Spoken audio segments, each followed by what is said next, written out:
This is Monty in the Morning, the show Phoenix Magazine readers voted #1 talk radio show in Arizona. #1 during your morning commute. #1 whenever news breaks during your day. And #1 whenever and wherever you want to talk sports. Now it's time for Monty in the Morning. Hey, yo, man, how the heck are you? It's Friday. Thank goodness. July 22nd, 2022. Obviously, the Utah Jazz are leading the headlines. Isn't it amazing that here we are in late July and the Utah Jazz are still setting the news cycle in the NBA? Did the Utah Jazz make a deal with the New York Knicks or not, damn it? Obviously, we have all the latest headlines and details on Donovan Mitchell from the Utah Jazz to the New York Knicks. We have that coming up. Lots to talk about with NBA trades from Tyler Herro and Ben Simmons. We have all the latest headlines on that and this Kyler Murray contract in Arizona. Kyler Murray is now the second highest paid quarterback in the National Football League, which is unbelievable. Oh, by the way, did I mention we're sending you to see BYU, the Cougars? Cougar. Come on, man. Where's the Cougar growl on a Friday morning? Hey, yo. We are sending you to see BYU and Notre Dame at Allegiant Stadium in Las Vegas, thanks to our good friend, Jeffrey Davis at Academy Mortgage. He is our presenting sponsor for our BYU drive away. You get a $250 gas card, 2 nights in a hotel, and 2 tickets to see BYU and Notre Dame at Allegiant Stadium on October 8th. Call Devery Davis today. Do you have mortgage questions? 801-543-9666. NMLS number 278545. Devery Davis and Academy Mortgage are equal housing lenders. Let's get into the big story of the day because obviously everybody is talking Donovan Mitchell to the New York Knicks. Is the deal done? Patrick Kinahan at the KSL Sports Zone said yesterday the deal was done. It would be announced momentarily, and we're all still waiting. That was at 10 o'clock yesterday morning, and nothing has happened.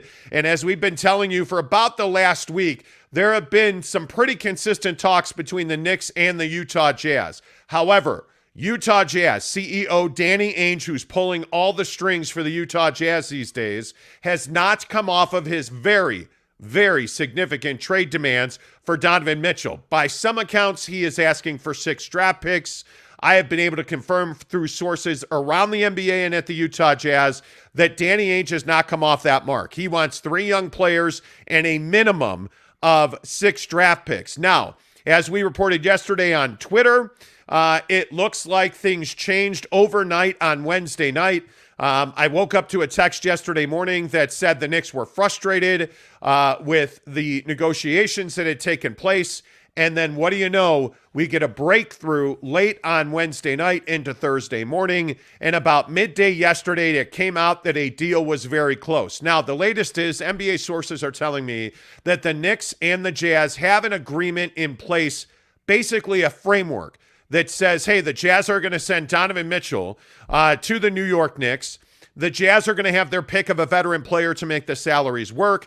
Emmanuel Quickley and Grimes are supposedly in the deal, but there is a hang-up based on pick swaps and the number of picks the Knicks actually have to trade. From what I was told yesterday late in the afternoon, the Jazz and the Knicks are consulting with the NBA to get approval on the volume of picks and which picks are actually available for trade. Because if you don't know, each team has to have a minimum number of picks, and there is only a certain number of picks that you can trade of your own. So there are some questions about what the Knicks have, what the Knicks are able to move to get this trade done. That is an indication of how high the bar is when it comes to compensation for the Utah Jazz in exchange for Donovan Mitchell. And Jake, I think the bar should be very high because this is likely, you would hope, and I know that if this trade goes through, the Jazz have done it twice in about a 6-week period, but you would hope that this is the last trade of this magnitude in the next decade for the Jazz. Yeah, hopefully. And I think that, if this trade is pulled off, it changes the market once again. And I'm just going to keep saying it. Danny Ainge is setting the bar in the league for trades. And it makes me almost start to wonder if you're in Brooklyn right now and you're in that situation, are you not waiting for this to go down? When I think about the Utah Jazz and where they are, yeah, hopefully it is the last trade that they make of this magnitude for the next decade. I hope that they're not in this type of position again. But that said, I just think that Danny Ainge has done a great job here. I think that Danny Ainge is in a perfect leverage point to be as stubborn as he'd like to be. And I think that, as we talked about yesterday, when you're negotiating and the person you're negotiating with gets a bit frustrated with you that you won't come off your price, patience is the key. And I think that's what we're seeing. Danny's not in a rush. The Utah Jazz are not in a hurry on any level. There's no pressure on them. There's no incentive to move quickly. So that's why I say, I just think they're handling this really well. And yeah, it seems to be that the question is Donovan Mitchell worth what Danny Ainge is asking? I'm going to keep saying it. It's not about whether Don's worth it or not. It's about what it's going to take to get him out of Utah and appease Danny Ainge. And that's what I think is the brilliance of this situation. Danny knows who he is, where the Utah Jazz are, and where he wants them to go. And that's to the top of the stack. And they clearly have a plan. And so I think if I was the New York Knicks, I don't know what I'd do, to be honest with you, because I could kind of see two routes I could go.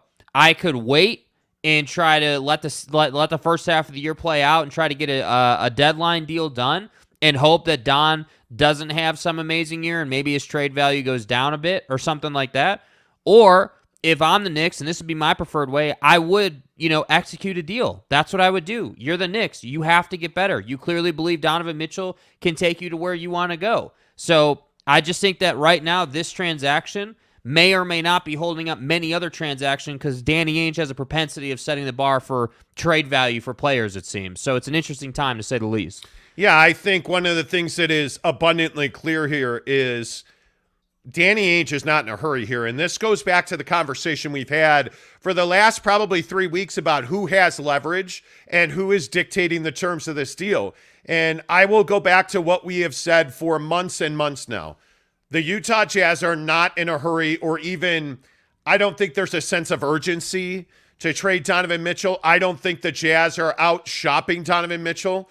I will again rely on what Jazz sources have told me for months. The Jazz don't even want to trade Donovan Mitchell. But if you're going to roll up with 5 to 6 first-round picks, pick swaps, and 3 really good young players, the Jazz are going to listen. And if you want to make that deal, let's make that deal. That's what it's going to take to get Donovan Mitchell. But make no mistake here.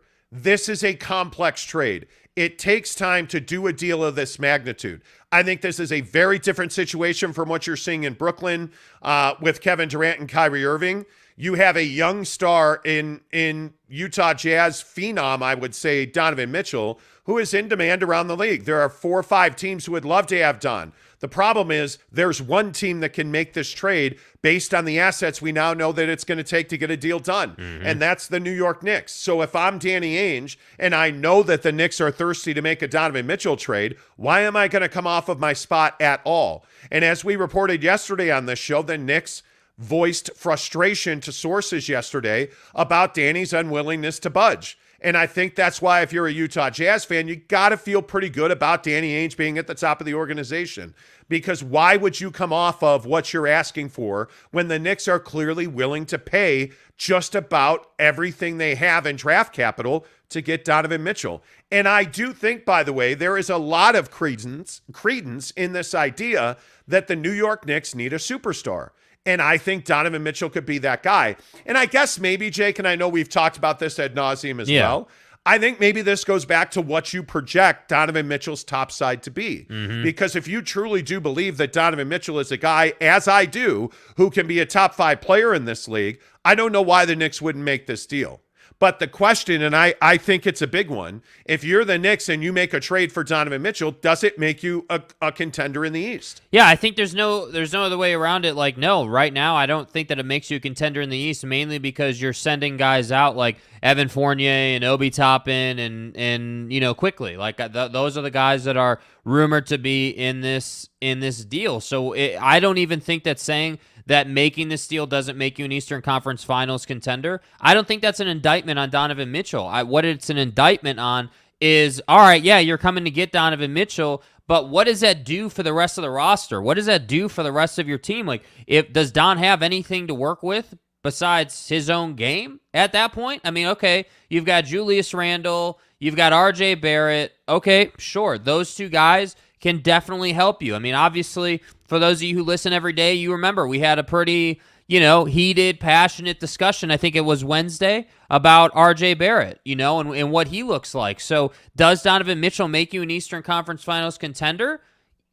A contender, maybe, but I don't think we can say, yeah, definitely they're good enough to get there right away first season you have Donovan Mitchell. I think there's proving to do. I think that you got to show that you can, in the regular season, regularly beat teams like Philly and Toronto and Miami, like the contenders out east. You got to show that you're as good as those teams. So, well, don't forget the Minnesota Timberwolves. Yeah, too. and being that the Minnesota Timberwolves play in the East now and not the West, I mean, you got to show that you can beat them. And by the way, they've got the best defender in the league. And I think, wait, hang on. Hang on. Who's the bro that said it first? I think like Compass. Compass, our guy Compass.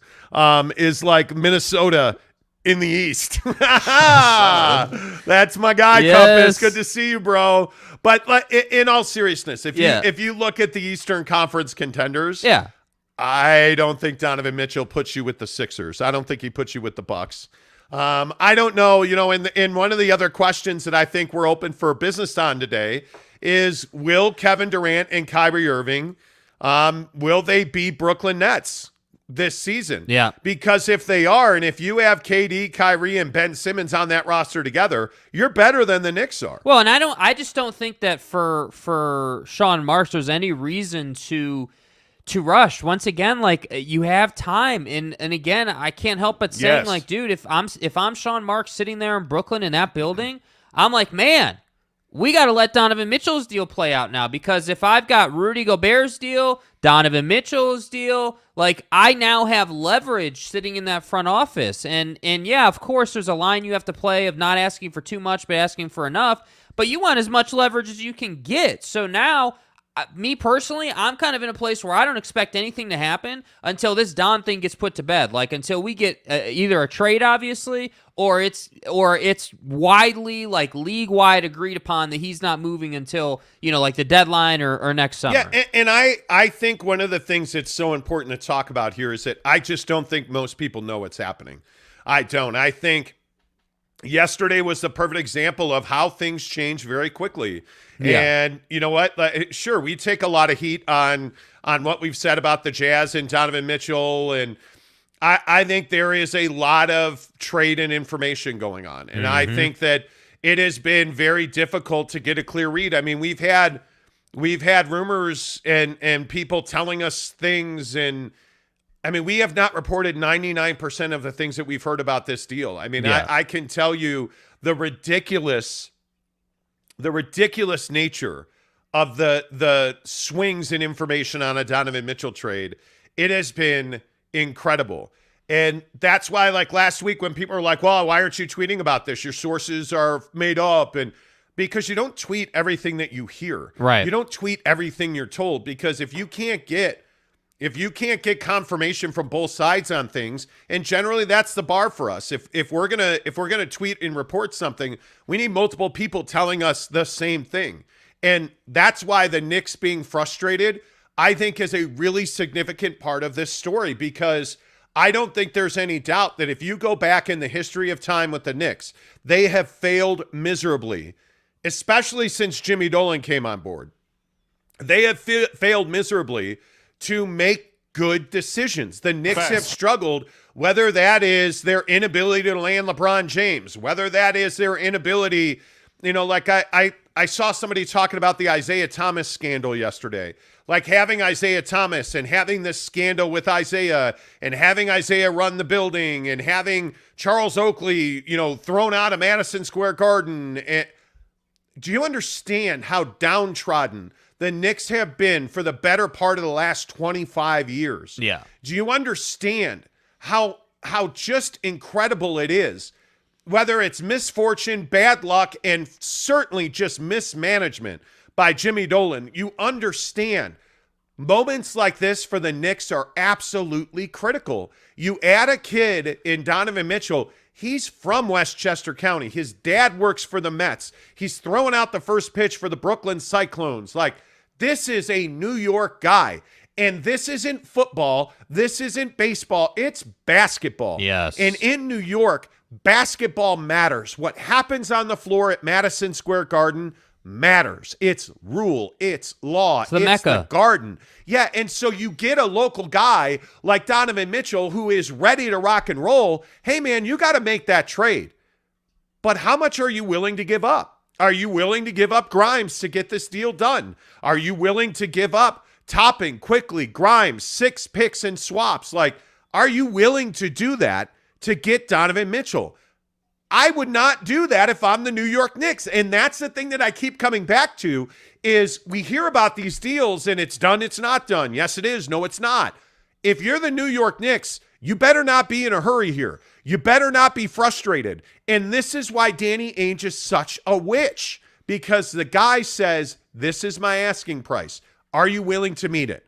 No, I'm not. All right, well, hey, good luck. If that changes, let me know. You have my number. We're out of here. Peace out, bro. Right? But if you're the Knicks in this situation, can you afford to acquiesce? Can you afford to say, well, you know what?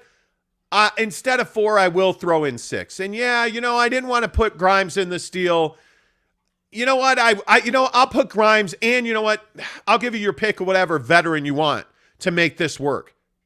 Because that's what the Knicks are doing. Yeah. According to sources yesterday, the Knicks have told Danny Ainge, hey, you can have your pick of a veteran, and we'll include Grimes and Quickly in this deal. And my guess is he's going to look at Reddish and Fournier, choose one of those two guys, because I still maintain what I've been told 3 days ago. They have no interest in Julius Randle here with the Utah Jazz. Danny Ainge is going to make a crazy deal. Yeah. And I think he is going to once again break the trade market. I'm for real. He's going to have 10 first-round picks. Yeah.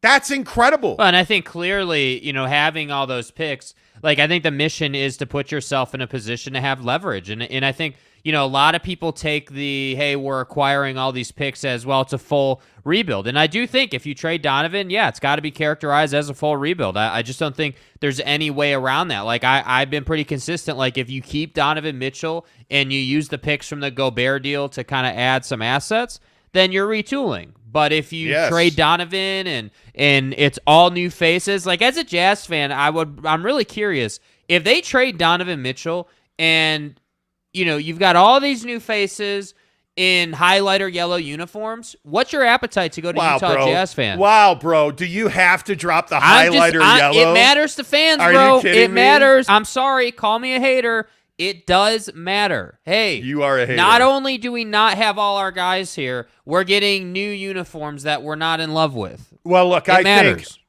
I think the Rudy Gobert trade, without question, was a win for this team. Yes. Was a win for the organization. I mean, to move that contract, to acquire those assets, to get guys like Malik Beasley and Pat Bev, who are clearly assets that are in demand around the league, who I think you're probably going to wind up moving. A source straight up told me yesterday, hey, man, I'd be talking about a Malik Beasley trade because that's being talked about around the NBA. And I think when Patrick Beverley's able to be traded, they're going to trade him. It doesn't make sense to keep those guys on this roster. And I think to your point, if you're a Jazz fan, I don't know how you feel about this. I mean, let's suppose that a Donovan Mitchell deal does come down and he is moved and it is 6 picks and you know, Quickly, Grimes, and a veteran. Is that a package that excites you if you're a Utah Jazz fan? I would tell you I would be split on that because I also think there's a lot of people who think that this team's trying to get into the lottery to compete for VW. That's not what I was told. I was told yesterday, Saturday night, I was talking to a Utah Jazz source. I believe it was Saturday night, who was telling me that the Jazz are not in a position where they're desperate to get into the lottery this coming year.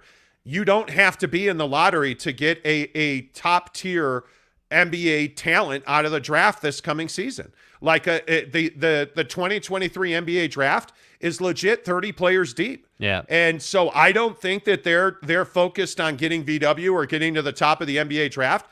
I think they are focused on getting between 3 and 5 picks that'll land them top tier talent in the draft next year. Mm-hmm. Or leveraging those picks to make a deal happen during the draft. I think what this is about, and I think one of the things that Jazz fans have struggled with is I think this is about the Utah Jazz adding assets to become a much more talented team.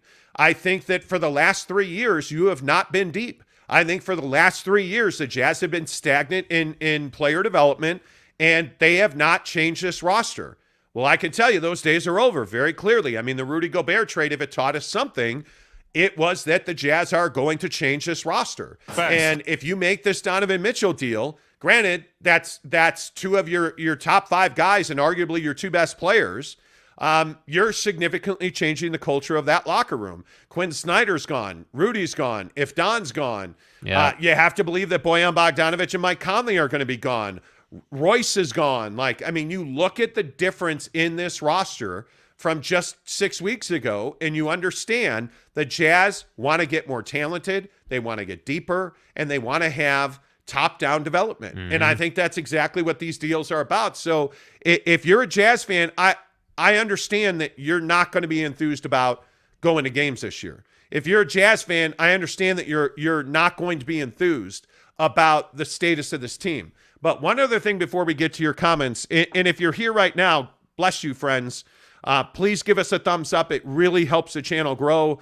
So go ahead and click that thumbs up button right now. But one question I would ask you, and one thing I would ask you to ponder, is the timing of all of this intelligent basketball for Ryan Smith, the owner of the Jazz. The All-Star game is going to be here this year. If you trade Donovan Mitchell, you're likely not going to have an All-Star starter. And I don't know what they're going to do beyond Don, but let's just say you've traded Rudy, you've traded Donovan Mitchell. Mm-hmm. You're not going to probably have an all-star represented there. You are going to have new uniforms that are going to get far less national run because, frankly, you're not a contender. You're not relevant.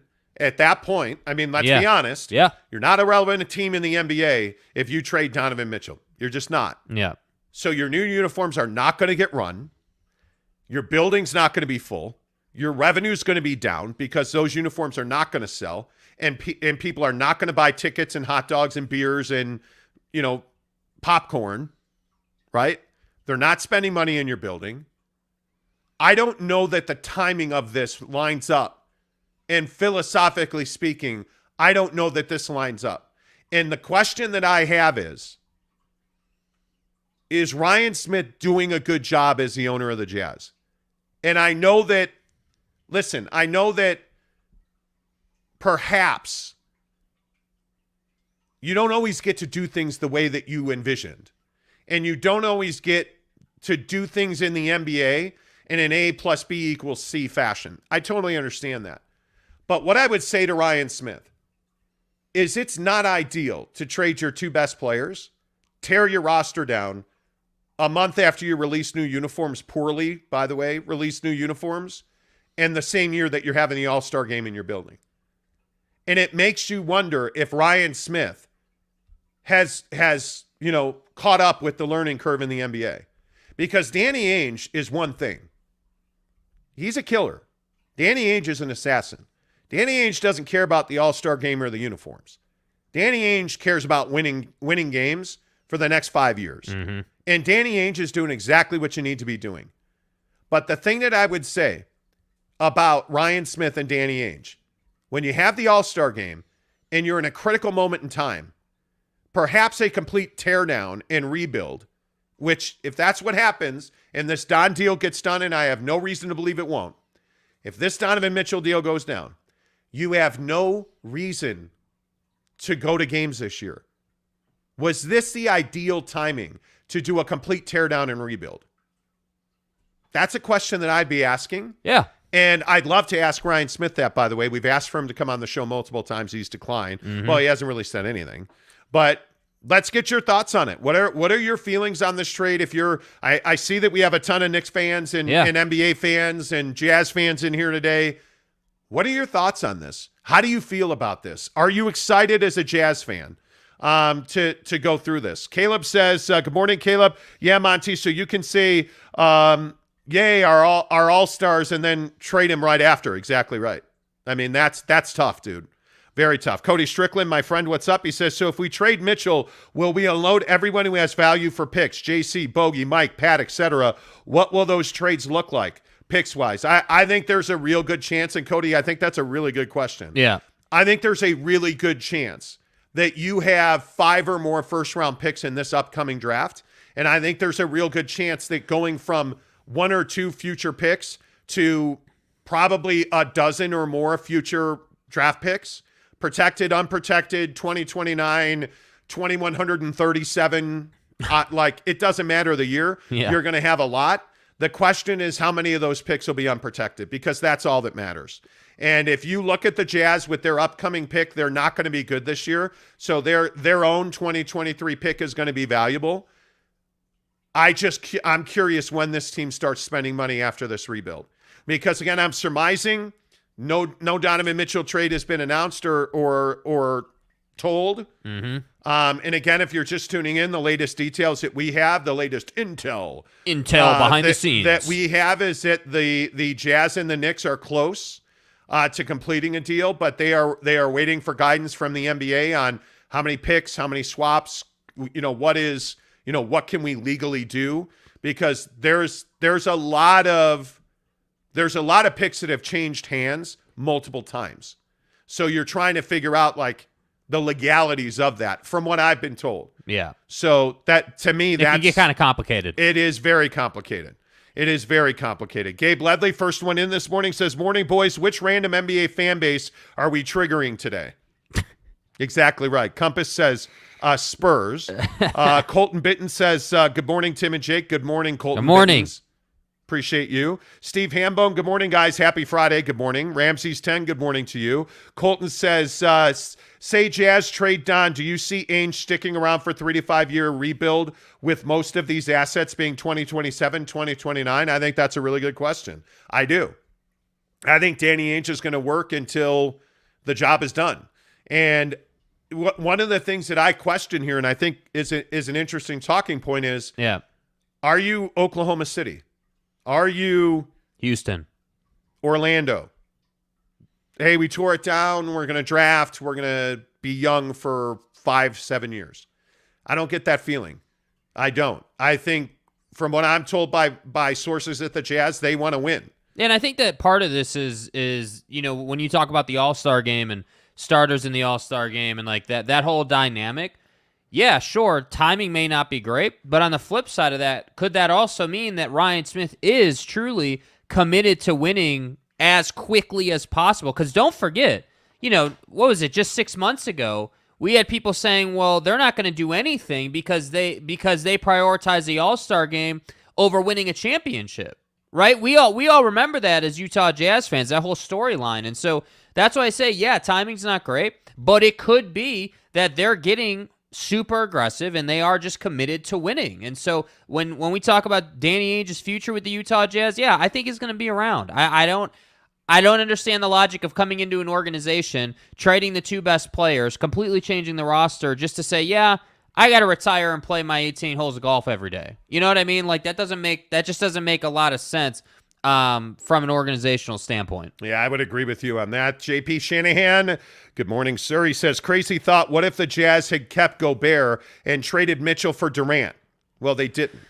Yeah. One of the things I don't like doing is playing hypotheticals with guys' careers. Right. It's something that if you listen to the show daily, we don't do that. Hey, who's going to sign here or where are they? We don't play hypotheticals because I think you're talking about the livelihood of guys that care deeply about their gigs. And I think you got to understand that. Cody Strickland tips us $2 this morning. Cody, appreciate you. What teams will you be covering if the Jazz tank? Well, we're a Utah Jazz fan base. Listen, we don't just cover teams when they're good, man. Like I think that this show is a Utah sports show. It's Utah first, and I think obviously we talk about a lot of national things and all that, but again, I think let's not beat around the bush. This is a very important time in Utah Jazz land. Whether they rebuild and tear it down and they suck for 5 years, or they rebuild, tear it down, and suck for a year, and then are back in the Western Conference Finals. This is a crucial time for this organization. Ryan Smith has said repeatedly he cares deeply about carrying forward the legacy of the Millers and the history of the organization and all of that. So it's important. Yeah, I agree. I think it's one of those things where you just can't put a value on the sentiment of your fan base. The building's not going to be full this year. You're not going to sell those highlighter yellow. Didn't you say highlighter yellow? Highlighter yellow. Yeah, that's what they are. That is what they are. Bro, they're gold. Highlighter, not gold uniforms, right? Like, terribly vexed. Are they yellow or are they gold? I personally would like an apology. Oh, okay, you're offended by those uniforms. I would say that they're yellow. I think they're yellow. Zach Attack says, look at how... Zach Attack, let's go! How Danny rebuilt the Celtics. He wants to win now while letting other teams rebuild for him. Celtics found IT while drafting Jalen and JT. Yeah, they did. And I think Danny's the exact right guy for this gig. That's what I'm saying. Like, I wouldn't be... The sentiment for Utah Jazz fans shouldn't be stress or anxiety. The sentiment should be, okay, well, we've traded Rudy. We're pretty close to trading Don, but we have this gold mine of assets. So being that that's the case, where does Danny go from here? Is it that he wants draft capital to execute in the draft? I don't think so, in my opinion. Yeah. I think Danny Ainge wants all that draft capital to leverage teams during the draft to make trades to get veterans. That's what I think Danny Ainge wants to do. Yep, Zach Attack with now $10 to the show. Thank you, Zach He says Attack. Also you're welcoming Nets fans because after this, Mitchell's trade, a KD trade is going to be impossible due to the crazy high price of the market. My God. But isn't that the truth? I think that's a super important point. Like, is it lost on the national, like a Knicks fan or like an out-of-market fan, that nothing has really happened besides Rudy Gobert, Donovan Mitchell is close, it seems like, and James Harden? What else has happened? Nothing. What have we heard? There has not been a single significant, and it's not even just trades. I think you're absolutely right. Nothing's happened. There hasn't been a significant like free agent move. Like DeJounte Murray, like is a okay, bigger that's trade. Fair. That's fair. Yeah, that's a trade. We can add that to the list. Have the Lakers done something? No. Have the Celtics? Have No. the Knicks? Have Nope. the Nope. Nets? Have the nobody? Like, the Bulls? Like any of the major contenders at the top of the table in either conference. Like the Rudy Gobert Minnesota trade, and by some accounts, and you're a guy who doesn't believe in Minnesota yet. Well, mainly because they're in the East, not the West. Right. But if you think about the guys who have traded places, what significant move has happened? Yeah. There really hasn't been a contender. I'm waiting. This Kevin Durant thing, I don't think Kevin Durant's getting traded. That's my opinion. I don't see that happening. But to Zach Attack's point, I mean, it's impossible to do business when Danny Ainge is getting 6, 7, 10, 12 picks in 2 deals. Yes. Like, it makes it almost impossible. Yes. NY Jazz fan says, I can't wait to watch this show in season and game same day. Appreciate that. Dude. Yeah. And I know, again, a lot of people are saying, why aren't you reading my comments? Boys, it is so hard to keep up with all the comments. I mean, it is. We what is it? 500 people. 527 people on the show right now. So, and we love everybody's comments. We really try to be interactive because we value your opinion and we love the conversation. It's not personal if we're not reading your comments. And what honestly. I would say too on that, really quick, and not that we're looking for you guys to pay us all kinds of money, but in an effort to get your comment read, tip us 1 cent. Like, tip it so it highlights your comment, even if it's a cent, dude. That way we can see it and we can get to it. Lou Memorabilia says the Jazz fans deserve all-stars in the all-star game. Well, that's really difficult, man. That's tough. But again, Knick fans deserve Donovan Mitchell. I mean, like, they deserve the Knick fans have supported that club through Phil Jackson, through Isaiah Thomas, Carmelo Anthony, all of the drama that has gone on with Derrick Rose. Yes. I mean, think about all of the nonsense that this team has put its fan base through. Knick fans deserve a guy like Don. Yeah. They deserve a star. They deserve a guy that's hometown, born and bred, New Yorker, Westchester County. Like, they deserve Donovan Mitchell because he is, no matter what you want to say about Don, he is a special, different human being. I believe Donovan Mitchell is genuinely a good guy. Yes. He is good for the community. Zach's mom likes him. Like, Donovan Mitchell is everything you want on your basketball team. Yeah. I, for one, think it's a mistake to trade him. When's the last time the Knicks had that? If you really think about it. Like, the Knicks haven't had young, like, hometown kid storyline in how long? Mark Jackson. I mean, Mark Jackson's a New York playground legend. I mean, it's just, I don't know. Josh Martin says it's going to be a long year if we trade Mitchell. Thanks for the $2, Josh. Well, yeah, I think it is. This is going to be a difficult season. Listen, I think, sure, in the win-loss column, it may be difficult. But I also think as a Utah Jazz fan, what this requires you to do is put just a touch more effort into knowing some of the names, because they may not be Donovan Mitchell and Rudy Gobert, right? They may not be big-time, like, league-wide known guy. But that said, guys like Malik Beasley, if he's here, guys like Vanderbilt, if he's here, because those guys have a ton of interest in the trade market. Yeah. Those are guys that you're going to learn about and see what they can do, because they are capable. Kurt Myers says, can we at least keep the Jazz dancers? Nah, man, that's worth a first-round pick. Yeah, man. Have you seen the new Jazz dancers? Multiple first-round picks. Caleb says, Mont, are y'all going to eventually take callers? Probably not. I mean, for us, we have the capability to do it, but for us, it is, I don't know. A week from today, there's a massive announcement could be on this show, so I'll reserve comment on that. Caleb also says, by the way, speaking of highlighter yellow, Caleb was on TV. Whoa! During the Salt Lake City Summer League. Really? Wearing a highlighter yellow hat. Damn. And I would just say, look, Caleb, you're a good-looking dude. That hat didn't do justice. I mean, that hat Are people Myron? Obviously not. To push you down. That was a bright hat, Caleb. I mean, Let's see. And Garcia says, pay to participate. Well, it is the only way to get your comment highlighted. So for those that want to be, Yankee fan forever says, thank you. Caleb says Dolan doesn't deserve him. No, he doesn't. And Jimmy Dolan's a cock. I hate Jimmy Dolan. Wow. I have had 2 really negative interactions with James Dolan in my career. And if that guy happens to trip and fall and get hit by a subway train, that's probably too much. And as you can see, there's not much hope for you left. If he happens to slam his door his finger in the door of his limousine this morning, that'd be okay too. Yeah. Like, I just am not a James Dolan guy. I am not a Jerry Reinsdorf guy. I am a huge Chicago sports fan. Born and raised. Jerry Reinsdorf is brutal.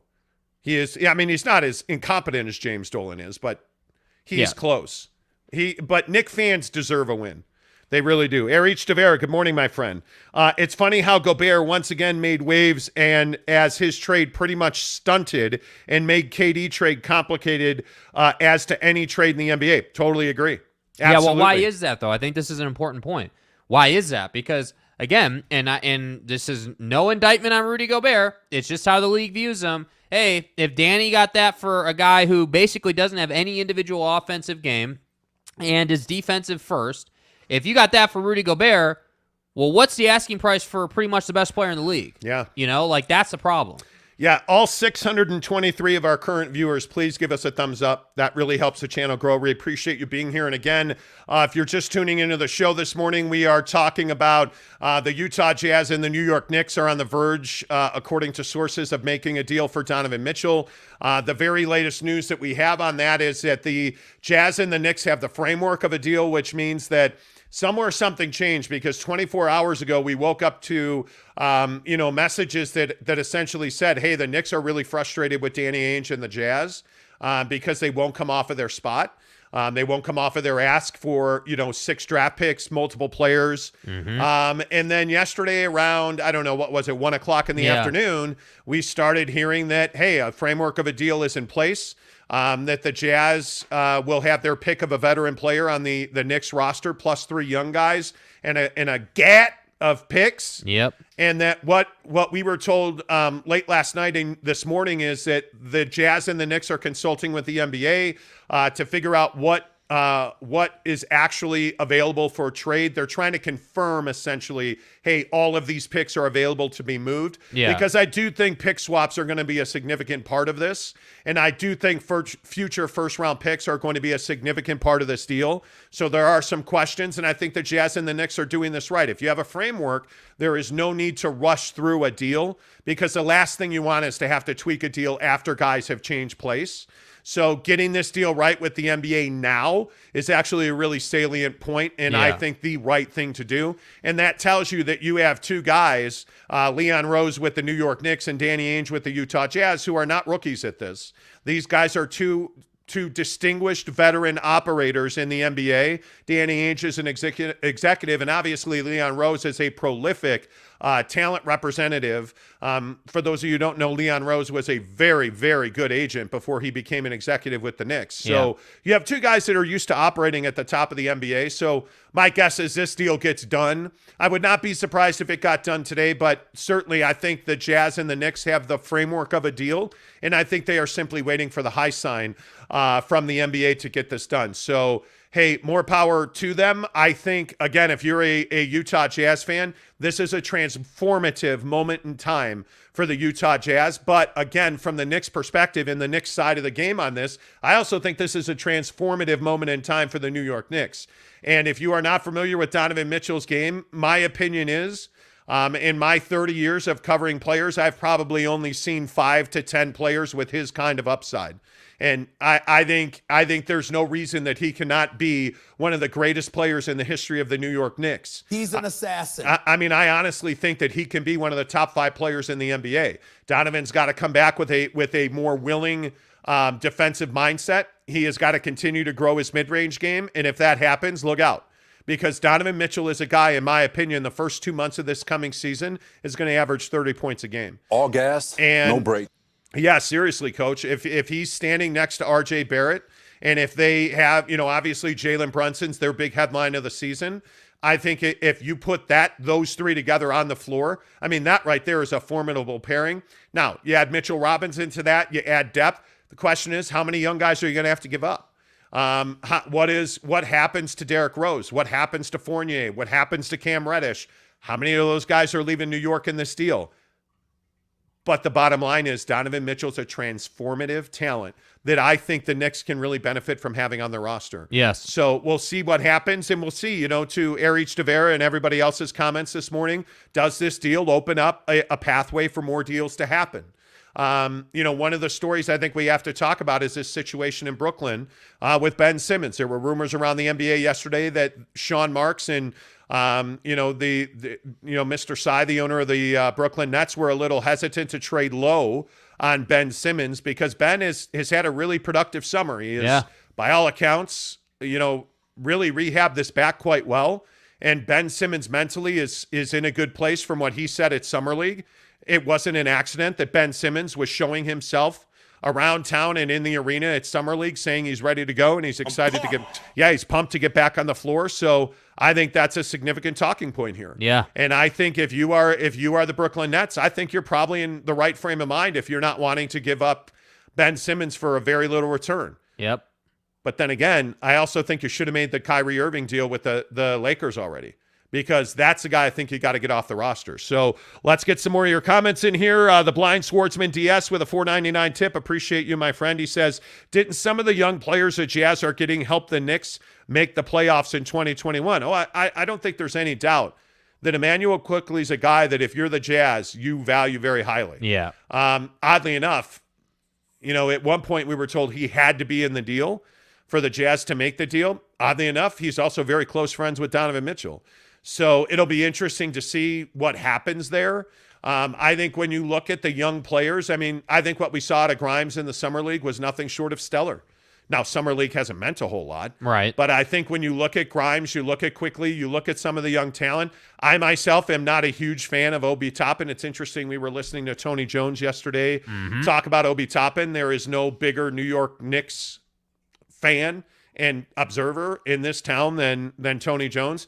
I thought he made a really good point. Obi Toppin showed some pretty good development towards the back half of last season. Well, and I think he's mobile. He's explosive. He's got a lot of athleticism, which Runs I think the floor well. Yeah, the Utah Jazz haven't had that, and that's what I'm saying. Like, if you're a Utah Jazz fan in this whole dynamic and situation, I think what you can be excited about is the fact that, yeah, you are going to be much more of a run and gun team. You are going to be like up and down the floor more. You're not like the Quinn Snyder days of slow, methodical, relying on the quote unquote screen assist from Rudy Gobert to get your offense going. Those days are over. And I think that while you were a great team, you really pushed the limits and boundaries of what that team could be.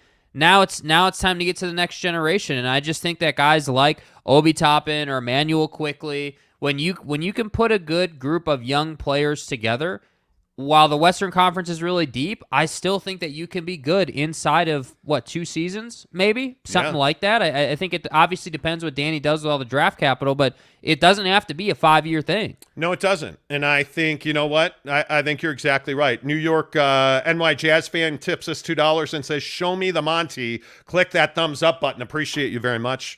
NY Appreciate Jazz fan. Thank you. Let me get some more of your comments in here. Let's see. Jeremy Bolton is replying to Ngarsi, who is replying to Jeremy Bolton. My guy Ngarsi says, yes, but look at all the hometown players that failed in New York. My God, that's a good point. Yeah. I mean, what's it going to take for the Knicks to win? I think that's what Knicks fans want to know. Like, what is it going to take? Can Donovan Mitchell, with the guys you just mentioned who are there already, is that a formula for us to get to the Eastern Conference Finals? Because I'm a big believer. Don't talk to me about the NBA Finals until you can at least win your conference. You know, it's hard to win in your hometown. I mean, yes. I think you look at Derrick Rose winning, an MVP in Chicago and then blowing his knee out. I think you look at, there's a lot of guys that have tried and failed at that. Russell Westbrook in Los Angeles right now. Yes. But I think if you look at Kevin Durant not playing in Washington, or it's hard. Number one, it's New York. The microscope is notorious. I think if you look at a guy like Donovan Mitchell, he's got the talent to transcend that. And I think when you look at the way, that Don has dealt with the media, which is to say he doesn't deal with the media. No. Well, but he also has called out beat writers on Twitter. He's also, when beat writers have tweeted or said things that simply were not factual, he has gone after them on Twitter. Yeah. You're not doing that in New York.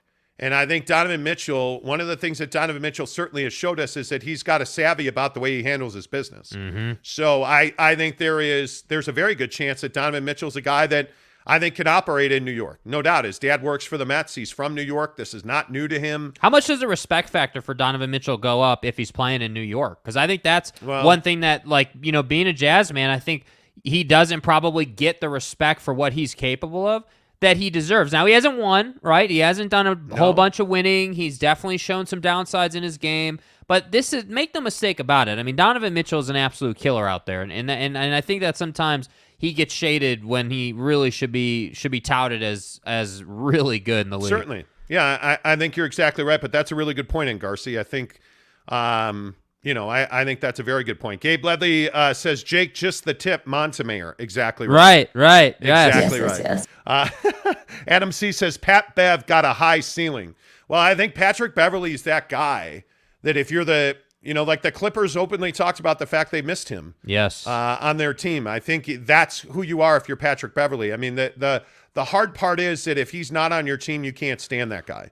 But the facts are, if he's not on your team, he's breaking Devin Booker's nose. Yep. And making a difference. And I think that's a huge, huge piece to any championship team. There's not a team.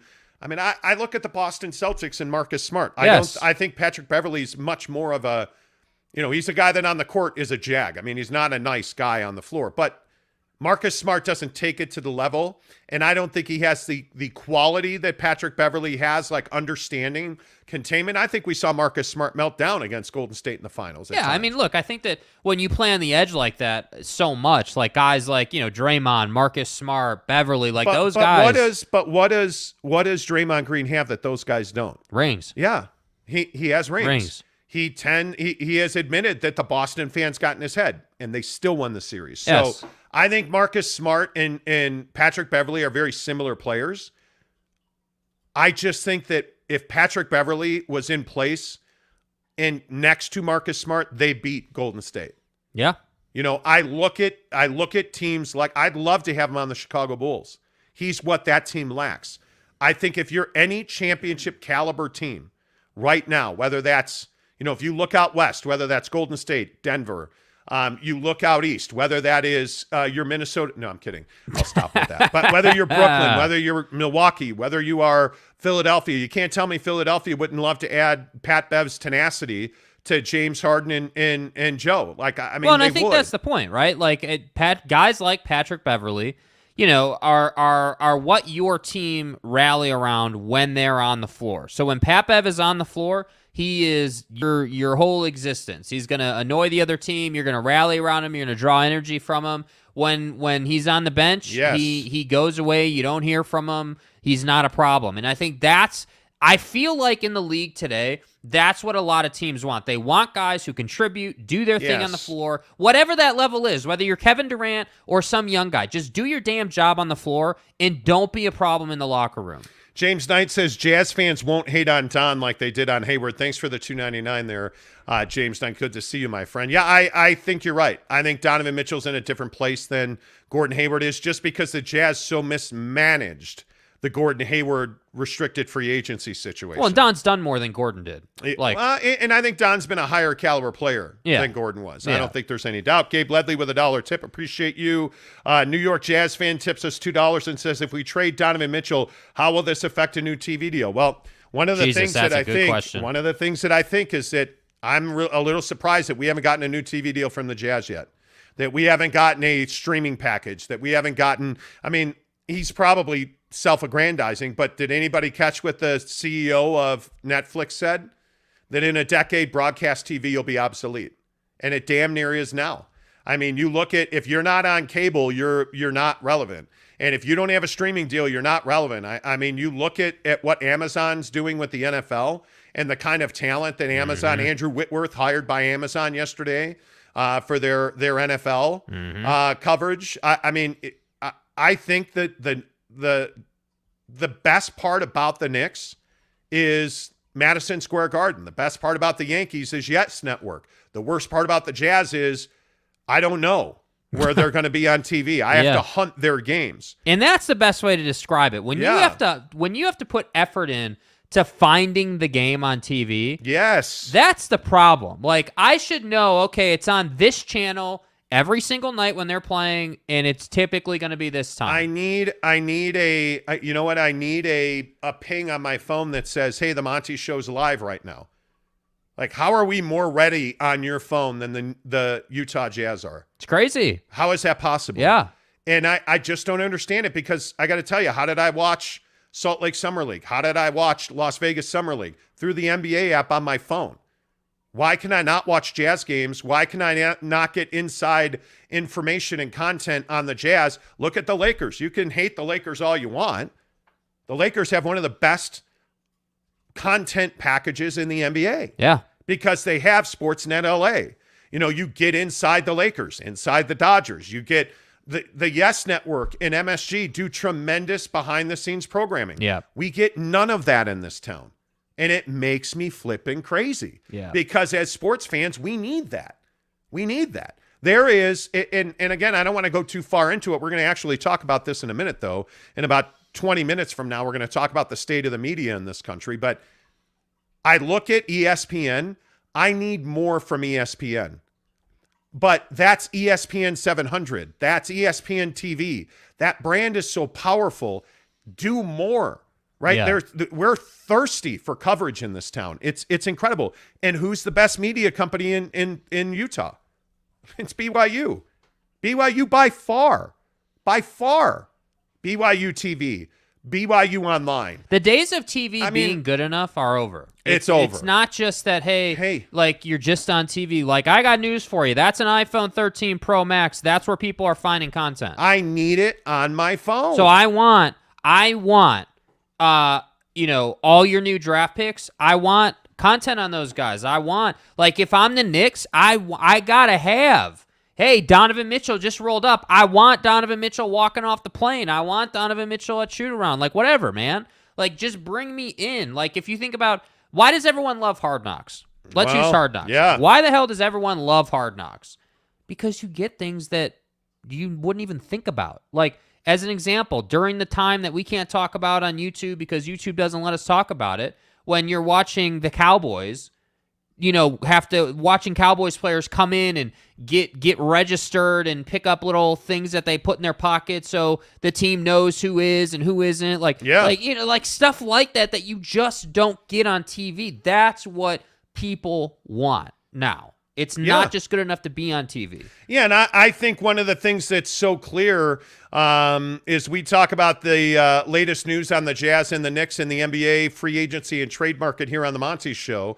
One of the things that's so very clear to me is there is an absolute appetite for NBA content. And when we talk about, which sport is healthiest, listen, I understand that Kyler Murray just got $46 million a year in the NFL. You can't tell me you wouldn't rather be an NBA player. Dude. I mean, the money that's coming into the NBA, the money that these guys are getting paid, the opportunities in marketing, the opportunities in content, the NBA gets it unless you're the Utah Jazz. Right. And you don't have a TV deal. That's the thing that drives me crazy. All right, let's get some of your comments in here. Nick P says, is the trade really done or more hype like yesterday? If not, what is it? The trade's not done. And I think people need to understand that until the NBA, and really it's until Woj bombs it, until the NBA approves a deal, it's not done. And I think one of the reasons things have been so quiet is because Danny Ainge is asking for an F-load in return. Like, these deals are not easily done. These deals are complex. When you have a guy like Danny Ainge who's not going to settle for less, these are big-time deals. And I think one of the things that you are so clearly finding out, as we sit here and we talk about this Donovan Mitchell deal, one of the things you're so clearly finding out is that Danny Ainge is no rook. Danny Ainge knows how to operate in these circles. And so when you have a trade of this complexity, I think you have to take your time, execute, do it the right way. You have to find ways to make sure that you get what you need, because you're not going to be in a position, hopefully, you're not going to be in position to trade a talent like Donovan Mitchell again. And he will every single time. If you think about Danny Ainge and the situation he's been in, this is a guy that's traded Ray Allen. This is a guy that's traded Kevin Garnett. This is a guy that's traded Paul Pierce for Kevin Garnett, traded Paul Pierce. Like, you've traded Rudy Gobert. You've traded Donovan Mitchell.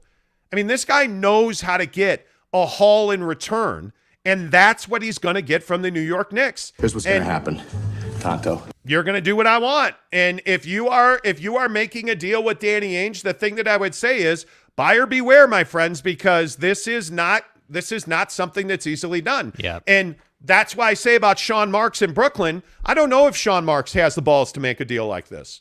I don't, because I think Danny Ainge has a tremendous set of cojones. Yeah, dude. Yep. And you know what I love about Danny Ainge so much? Danny Ainge will walk away from you.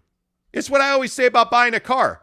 Walk into a car dealership fully prepared to walk out without buying a car. Yep. And watch what happens. Yep. Right? Danny Ainge goes into these things fully willing to walk away. Yep. He doesn't need to trade Donovan.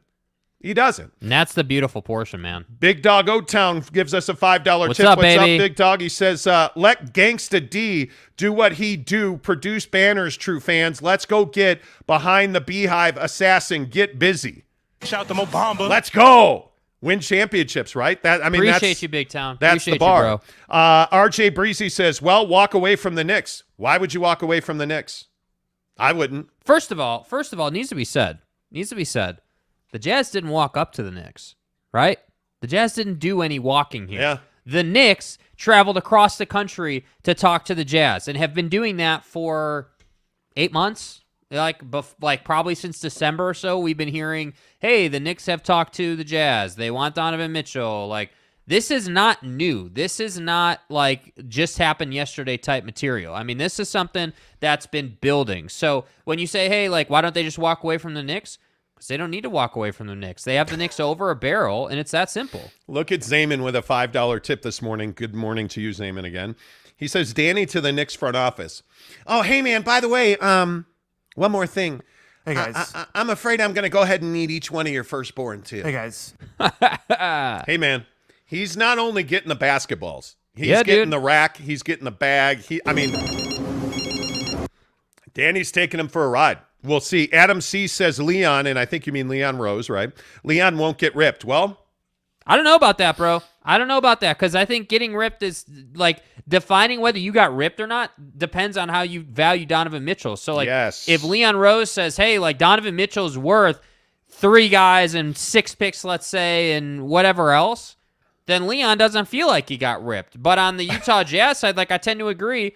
I wouldn't be giving those 3 guys and the picks for Donovan Mitchell, with all due respect. Jake. Yeah. You got to check your boy. What do you mean?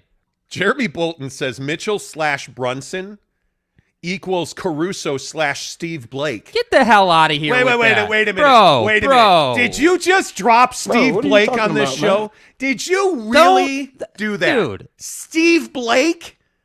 Good God, man. Maryland Terrapin's finest. Jesus. Do you even know who Steve Blake is? Yes. Okay, good. You really just dropped Steve Blake on this show? Saw, dude. Dude. Wow. Speaking of Steve Verna, gives us $19.99. Thank you, sir. Thank you, Steve. He says, Knicks fan here. Shout out to you guys for not being biased. Great show. Appreciate you, man. Thanks, man. I really appreciate that. We work hard. Way to go. Jeremy Bolton says Steve Blake is a GOAT of L.A. Steve Blake was a L.A. Laker guard for a moment. Whatever. Steve was tenacious. He worked hard, man. Yeah. Good pull, Jeremy. See, this is why Jeremy Bolton's a legend. He's a Hall of Famer on this Hall of show. Famer, bro. Absolutely. NY Jazz fan says, Adam C., when is your new movie Trolls 3 coming out? Okay. Adam C. says, maybe if Utah won the playoffs, we wouldn't chase Mitchell. Hey, well, you're not. But see, you're not and this wrong. is my point. See, You are if not wrong. the Dallas series hadn't happened and they didn't get bounced. If you go back to the bubble, it's what you said, I don't know, 2 weeks ago about Mike Conley missing that shot in the bubble. Mike Conley and Bojan Bogdanovic did not get the ball. And you know what? We've talked about Joe Ingles a lot on this show. There's a clip from the bubble where on the Mike Conley play at the end of the game, Mike Conley gets it and is running up if you're watching it on TV, the far side of the floor. Yes. On the near side of the floor, Joe Ingles literally is pointing to Donovan Mitchell, who is on the offensive near side wing waiting for the ball already. He was already ahead of the play, was wide open. But what do we get? Oh, that's right. We get Mike Conley bricking a game-winning opportunity. Come on, guy. Come on, dude. Like, we know who should be taking that shot. I think it's hysterical. This is the second time you've told that story on this show, and you're so pissed about it. I am pissed. Which I think is great. You know why? We talk a lot about, hey, like, Knicks fans deserve Don, or Utah Jazz fans deserve for Michael not to break Buddy off, right? Like, we talk about that, right? Utah Jazz fan deserves to have seen Donovan Mitchell at least attempt to win the game. Who the hell knows if he would have made it or he would have missed it? I don't know. But he's got to be the one taking that shot. Tanner Plummer says, I'm still waiting for my money, Mont. Jesus. Well, Tanner went on a Spaces, I think it was Jazz Nation Spaces on Twitter, and he shouted us out. You are a rock star, sir. I appreciate you. EJ says, would you consider the Knicks contenders if Mitch goes to New York? It's definitely funny. Contenders, yes. If that's all the Knicks do, I don't know that I can say they're contending for an Eastern Conference championship. Are you a mid-table team? I don't know. We did this yesterday, and I'm happy to do it again. Yeah. I mean, I look at the the standings from last year, and so many other teams in the East now are better. I mean, let me ask you this then. Last year, the Heat were number 1. Are they better than the Heat? No. Not as currently constituted. Celtics, no. Bucks, no. Sixers, no. I think they could hang with the Sixers if they had Don. Oh, stop. You could hang. What do you mean, oh, stop? What do you mean, oh, stop? Who on that team is going to defend James Harden? I don't know. James Harden is not a problem. James Harden is yeah, sure, he'll give you 30, but Don can give you 30. So cross James Harden out. The question is not Harden, it's Embiid. And I would tell you, Mitchell Robinson can keep up with Embiid. Nobody's stopping Embiid. Well, one of the questions about Mitchell Robinson is now he's got that fat new contract. Yeah. Is he a 40-minute guy? No. Mitchell Robinson's not is he a 35-minute guy? Yeah. I think he's a 30-minute he's gotta guy. Be. He has to be. You don't have a choice. But there you go. You don't have a choice. Is Kyler Murray's, $200 million deal make him an MVP? No, it doesn't. You are what you are. You're not the guy that they paid you to be. And Mitchell Robinson has got to be better for them to he's got to take a step so the Knicks can take a step. Listen. Jalen, the other thing is, by the way, Jalen Brunson has never been the guy. You paid him that much money. Don't you need Jalen Brunson to be not if you have the Donovan guy? Mitchell. Well, but and I think this is how the Jazz, by the way, got into the position the Jazz were in. Yes. You paid a guy, and that Rudy Gobert contract was gnarly. Yeah. So, and by the way, the beauty of YouTube is our take on that is on YouTube. Go and find it. 2 years ago. We'll tell you. You'll see. You're going to pay R.J. Barrett, I would assume, right? And surmising that R.J. Barrett is not in the Donovan Mitchell trade. Right. You're paying R.J. Barrett a max extension. You're paying Jalen Brunson. You're paying Donovan Mitchell, and you're paying Mitchell Robinson. Yeah. Are you capping your ceiling? Are you pushing your ceiling down? Well, the issue is when you're paying all those guys, you don't have depth. That's the problem. So if even one of those guys gets hurt, which is highly likely, honestly. So giving up Quickly and Grimes? Yeah. But you don't have a choice. This brings me right back to what the commenter said before. I can't remember your name. I apologize. But that whole conversation of, hey, is Leon going to get fleeced, basically? Well, it depends on what Leon thinks of Donovan Mitchell. And that depends on how you view fleeced, because I think Donovan Mitchell's a top 5 player at his very best in his career, but we'll see. I'm here to tell you that version of the Knicks with Don and Jalen and RJ and Julius and Mitchell Robinson, those guys can compete with the 76ers. Absolutely. Absolutely. Okay, you're not wrong. That we have 815 listeners on this show right now. If you're new to the show, our mantra is there's no wrong or right. There's differing opinions. Yeah, for sure. So the thing that I will say is I don't think Julius Randle is there. When you're paying Don, Brunson, Mitchell Robinson, and then R.J. Barrett, it doesn't add up. Yeah. So I think Julius Randle won't be there. I think Tom Thibodeau doesn't like him.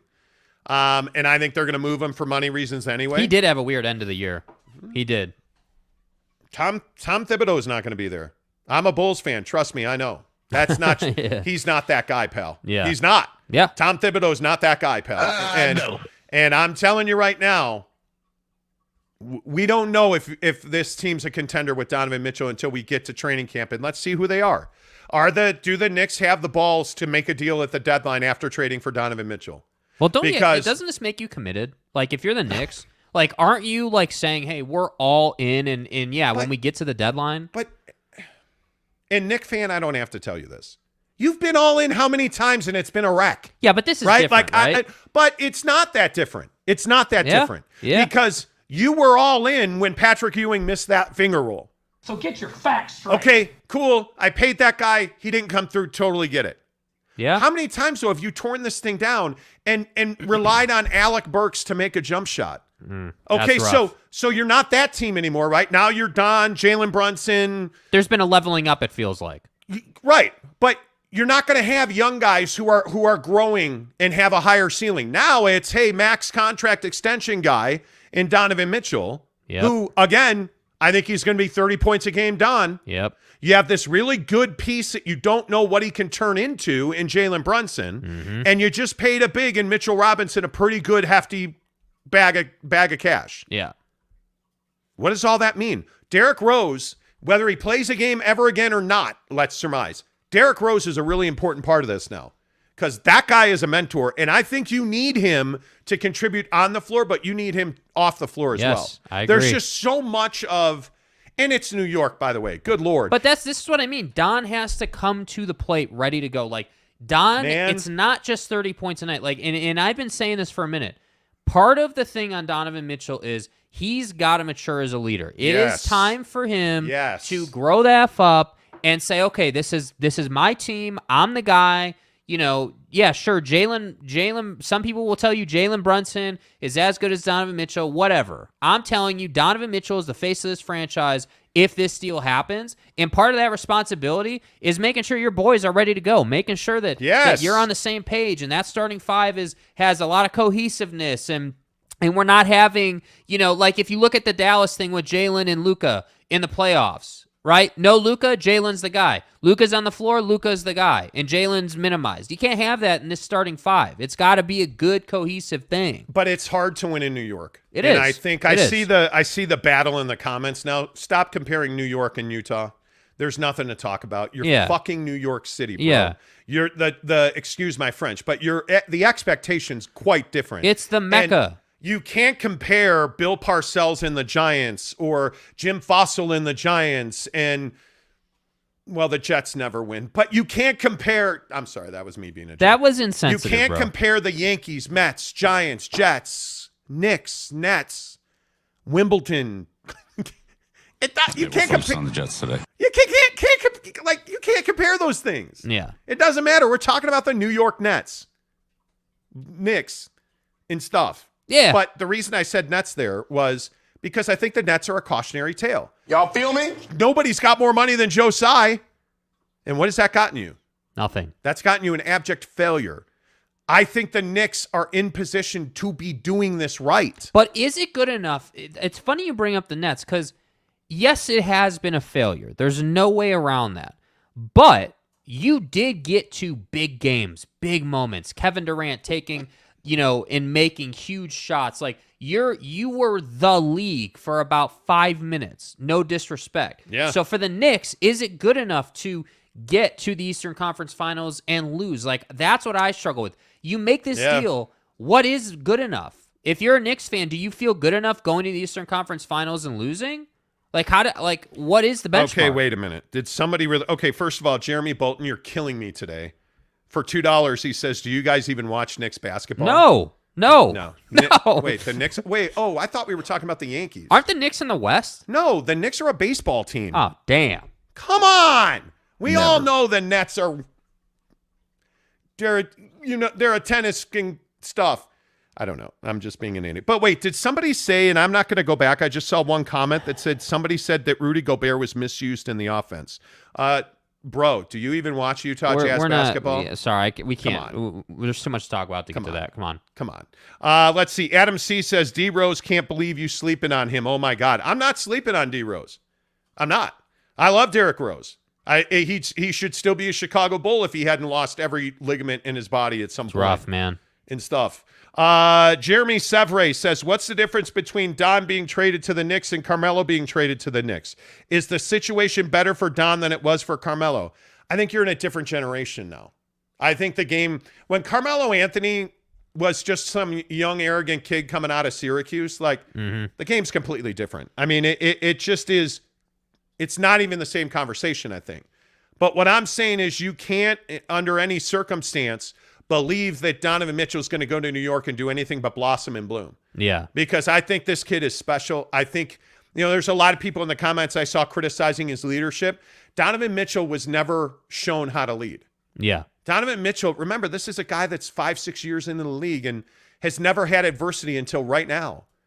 This is where, as a professional, this is where you grow and you become something. He's never had to battle this level of adversity before. He's 25 years old. He's 25 years old. He's always been the best player on his team, whether that's Louisville, the Jazz, his mom's AAU team. He's always been the best player, right? So Donovan Mitchell, we don't know who he is as a leader yet. We're going to find out. You willing to risk all that asset? Well, yeah, and I think when you have the expectations that he's had, they only get magnified in New York. I mean, the media spotlight in New York, basketball at the Garden is something different. And he showed last year, he loves performing at the Garden, I think, as a lot of people do. But Donovan Mitchell, we don't know who he is at his best yet because we haven't seen it. We haven't even gotten close to seeing that yet. Let's see. My guy, Straightway Georgia Elder Rufus. Nice name, bro. Is that on your birth certificate, sir? Who the f*** is that guy? I don't think it is. He says he gives us $20. Thank you. I appreciate you, man. How can the Knicks be contenders with the smallest backcourt of all time if they get Mitchell?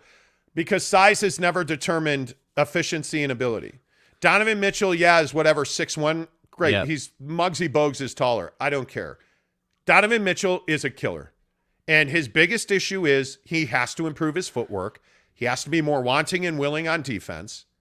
And he's got to absolutely be a titan in the mid-range. Yeah. Because Donovan Mitchell is logo Dom when he wants to be. The guy truly can shoot the three from distance. Think about how Chris Paul controls games. If Don had that in the bag, who would he be? Right? Think about how DeMar DeRozan operates on the elbow. Now, again, he's taller, can shoot over guys, totally get it. But my point here is that Donovan Mitchell has to learn how to control the game, not just by scoring or like taking hero ball threes. He has to learn how to control that pace and control that narrative within a game. Because we all know this. NBA games are five-minute stretches at a time. We know that, right? So when you're getting your ass handed to you on a 20-5 run by the Celtics and you're playing in the Garden as a Knick, what is Don's answer to that? Where's the leadership? Where's the shot making? That's what I think that I want to see. That's a great question. Let's see. Eddie Paula says Kyle Lowry and Fred VanVleet did quite well together. Yes, they did. My man. But what do they have? Man, What do they have? This is so important. What did they know how to do? Specifically, Kyle Lowry. Yeah. Kyle knows how to win, right? Kyle knows how to put his stamp on a game. The NBA isn't a size game; it's a space game, and it's a mental game. And it is. And at some point, at some point, you're going to realize that size doesn't matter. I'm not playing your games. Yes.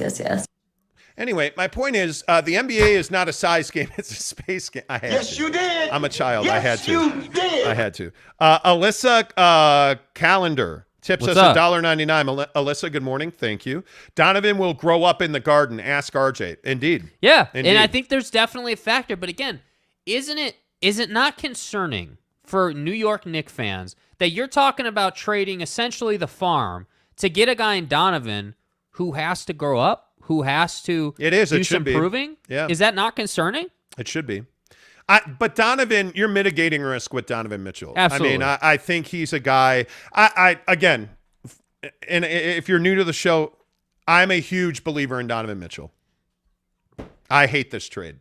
I don't care if you put the Garden on a flatbed and drive it to Utah. Yeah. I still hate this trade because I just believe in Donovan Mitchell. I do. And now we'll reserve comment. I don't want to get into Jazz ownership and management. I believe in Donovan Mitchell. Yeah. I believe in Danny Ainge. I still hate this trade. I hate every part of it. Rich Tripp, James Harden went from 11 free throw attempts a game to 6. He's lost a step. Well, I think he also got fat. I think he loved himself some cheesesteaks. Him and Zion were hanging out. I think he and because he said it does degrade it a little bit, but I think the magnitude of his hamstring injury, I think a year ago was not told. Yeah. And James has kind of talked about that. He absolutely was playing on one leg this past season. So we'll see. But he clearly has lost weight. I mean, he's back to abs, James and abs. Yeah. Right? I mean, he's got the beard. Well, He's got I think abs. he's motivated again. This is that thing we talk about. If you didn't see the show yesterday, one of the things we talk about all the time is that look at these guys on a prove-it deal. Yeah. Donovan Mitchell is in a prove-it situation. Oh, yes. James Harden's on a prove-it deal. Kyrie Irving's on a prove-it deal. Zion Williamson's on it, just got paid the max. He's got to prove it now because if he doesn't play again this year, he's done. I mean, you look at how many guys are on prove-it deals. James Harden signed a 2-year deal. 1 year, the second year's an option, right? So 1 year, second year's an option. If he plays well this year, if he's back to Rich's point, if he's back to 11 free throw James, and he's knocking down that 3, which he doesn't do in the postseason throughout his career. 0 for 27. But if he's back to that guy, James, I think he's getting paid. And I think he knows that. That's why I would love to trade for Kyrie Irving. If I'm the Lakers, I'm making the Kyrie Irving trade because I think Kyrie Irving is on a 1-year, $37 million prove-it deal. He's a guy that's lost a lot of money by his own doing. Yeah, I mean, he lost money because he's an a-hole. I'm all down for that. But Kyrie Irving's a guy who's lost a lot of money, and he's got a lot of money to lose here.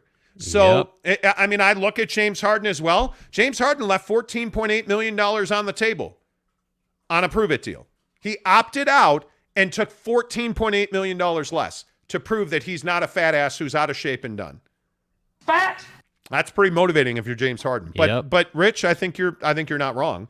Ronald says, why would y'all stop lying to the viewers? Danny didn't come down from his original asking price, and Danny reached out to the Knicks first. Y'all such liars. Okay, well, let's go back and tell you what we've been talking about with this. We told you, I think, in February, that the Knicks started calling the Jazz about a Donovan Mitchell deal to get done at last year's trade deadline. Yeah. The Jazz summarily said no, like every time. No, we're not doing that. We're not doing that. We're not doing that. The Knicks called and called and called and called. No. Got past the deadline, they still called. Got to the summer, they kept calling. And finally, the Knicks got to a place where they were willing to offer more picks, and my guess is as this went on, the Knicks had a larger appetite. And from what Utah Jazz sources told me, they made an offer that got Danny Ainge to engage. That's the bottom line. Yes. They have not shopped Donovan Mitchell. The Jazz absolutely, positively did not call the Knicks. They did not. And that's widely agreed upon, by the way. The Knicks have been reaching out to the Jazz for over a year on Donovan Mitchell. Yeah. I'm telling you now that you can view this any way you want to view it. My opinion, based on sources I've talked to, is that the Jazz didn't have an appetite to trade Don. But when you make them a 6-pick, 3-player offer, how do you say no to that? Agreed. I just don't think you can. Tanner Plummer says, if Don goes to New York, will he go coug hunting with Zach? Take it easy. Hey, guys. Take it easy. No, I'm going to leave that alone. Adam C. says, Mitchell never passed the rock to Gobert because he's immature. No. You should look at some deeper stats on Rudy. I think his shot percentage with his back to the basket, Rudy Gobert, is the second lowest in the entire NBA. And the truth is, Rudy Gobert can't dribble. When he dribbles, I think he's got the worst efficiency after he dribbles in the NBA. Yeah. When he puts the ball on the floor and dribbles, he almost always turns it over. And they won't be giving it to him in Minnesota. I hope we're clear on that. They didn't trade for him to get him the ball. No, the other issue is that he does not have any kind of jump shot, and he does not have touch around the rim. Rudy Gobert is awkward in the air. If he's not power slamming on you, there's a good chance he's going to miss it. By the way, I also think his field goal percentage is one of the lowest in the NBA when he uses glass. Mm-hmm. Like, he's not an efficient scorer by any stretch of the imagination. And everybody says, well, the shooting percentage and true efficiency. He dunks the ball. Rudy Gobert is the most dominant player at the rim in the NBA on both ends of the floor. He is the best rebounder in the NBA. He is one of the best setter of screens in the NBA. I am not throwing him the ball in the post. I do not want him with his back to the basket. I do not want him when he has to dribble. Yeah. Throw him a lob or use him to set screens. That's Rudy Gobert. That's it. Big L 139 Lennox says size determines everything. I don't know about that. Ryan Scandura, Monty out here spitting again. Thank you. I think that's a good thing. Kenny Williams says this still don't make sense if they traded him unless they got a truckload back. Back it up, baby. Well, yeah, we'll see. Back it up. And Garcia says no Mamba. You either have it or you don't. Mitchell has the no Mamba mentality 100%. Nah, that's excuses, bro. We'll see. I've never believed in it. We'll see, man. This whole concept of you either have it or you don't. He definitely has the goods from a mentality standpoint, from an intangible standpoint. But I think you can teach defense. I think if you have the want to, you can learn defense. If you have the want to, Rudy Gobert, you can learn how to shoot a basketball. If you have the want to, Donovan Mitchell, you can learn how to be a leader. Those are things you can learn how to do. Kyrie is way clutcher than Donovan Mitchell. Stop it. Oh, way clutcher. Oh, yeah. Kyrie but also Irving he's played championships. Kyrie Irving hit one of the biggest shots in LeBron James's life. Has Donovan Mitchell ever had LeBron James next to him? Yeah. I mean, I just... Who's Kyrie Irving been when he hasn't had LeBron James next to him? An absolute nobody. Yeah. Nobody. I agree. Adam C., Gobert was playing pick and roll with Rudy. What does that mean? Yeah, I don't understand that. Gene Shuriel says, no, Utah didn't call the Knicks. No, they did not. I would agree with that. P.O. Dub says, Rudy can catch oops and offensive rebounds if you got a guard who can penetrate. Yeah, and I think that's where we saw Rudy's highest best use as a Jazz man. Yes. Was in Mike Conley breaking the paint and throwing him a lob. Don throwing him a lob. The issue for Donovan Mitchell this year in Utah was when he'd get into the paint, he almost always turned it over. And I think a lot of it is he didn't believe in his teammates. So, and I think as we saw, Dom was used as a decoy and it went off swimmingly well against Dallas. Yep. In that endgame situation in American Airlines Arena in Dallas in the playoffs, they double-teamed Donovan, left Bojan Bogdanovic wide open on the opposite wing. Bojan head-faked, wide open three, bricked it. And I think Donovan Mitchell felt that way all year. Yeah, and by the way, it should be said, all these people saying Don doesn't pass Rudy the ball. He passed Rudy the ball to save their season in the Dallas series. He did. I mean, I just it's a non-starter. Very well. Ken Williams says Rudy is about rim protection. Oh, there's no doubt his highest best use is protecting the rim. He's a prolific shot blocker, man. Like, he is a prolific shot blocker. A couple of more, because then I do want to get to Kyler Murray real quick because we are up against it. We may not even be able to do that, by the way. Trent Oldroyd says, if Mitchell stays in Utah, do they have the assets now with Rudy trade to win a championship building around Donovan? Yeah, absolutely. I'm a believer that's the route I would go. But then again, I'm a talk show host, not an NBA general manager. I think they do. My firm opinion is they have two routes in front of them. And I legitimately think this is how it's set up. Okay, if we're going to keep Donovan, this is our path. And by the way, these two paths were laid out before the Rudy trade happened, in my opinion. You've got two paths. Hey, we're keeping Rudy. I'm sorry, we're keeping Donovan. Okay, great. This is the route we're going to go in the draft. This is what we're going to do. We'll probably move Mike and Bogey for first-round picks each. Like, okay, great. If we're going to trade Donovan to the New York Knicks, that elongates our timeline. However, we can probably build better depth with that and build a longer winner out of that. You can probably build a 5 to 7 year window where you're good. So Correct. That's why I think it's just two different paths. And I don't think one is better than the other, but I do think obviously they're very different. And I think the second path where you trade Don is definitely a rockier road to go. Yeah, I think it is. It'll be interesting to see how that plays out. EJ, good morning to you, friend. He says, am I alone when I say Donovan Mitchell's better than Devin Booker and D-Book is overrated? I don't know that you're alone. I think certainly there are people who believe that. I think it's pretty simple, the difference between Donovan Mitchell and Devin Booker. Devin Booker has better players around him, which has allowed him to grow and develop at a better clip than Donovan Mitchell. I think Devin Booker is thirsty for huge games. And I think Devin Booker's a better player inside the three-point stripe. I think it's that simple. I think Devin Booker has 10 spaces on the floor, 10 spots on the floor where he can score anytime he wants. And I think now that Devin Booker is a much more capable defender, I think those are the reasons I value him more than I value Donovan Mitchell. A year from now, we could be having a different discussion. Yeah. If the Suns go back to the finals and Devin Booker struggles again in big situations, I think that's going to be very telling. I think if the owner of the Phoenix Suns, Robert Sarver, gets run out of town, I think there's a good chance that Devin Booker winds up being a Laker, not a Sun. Yeah.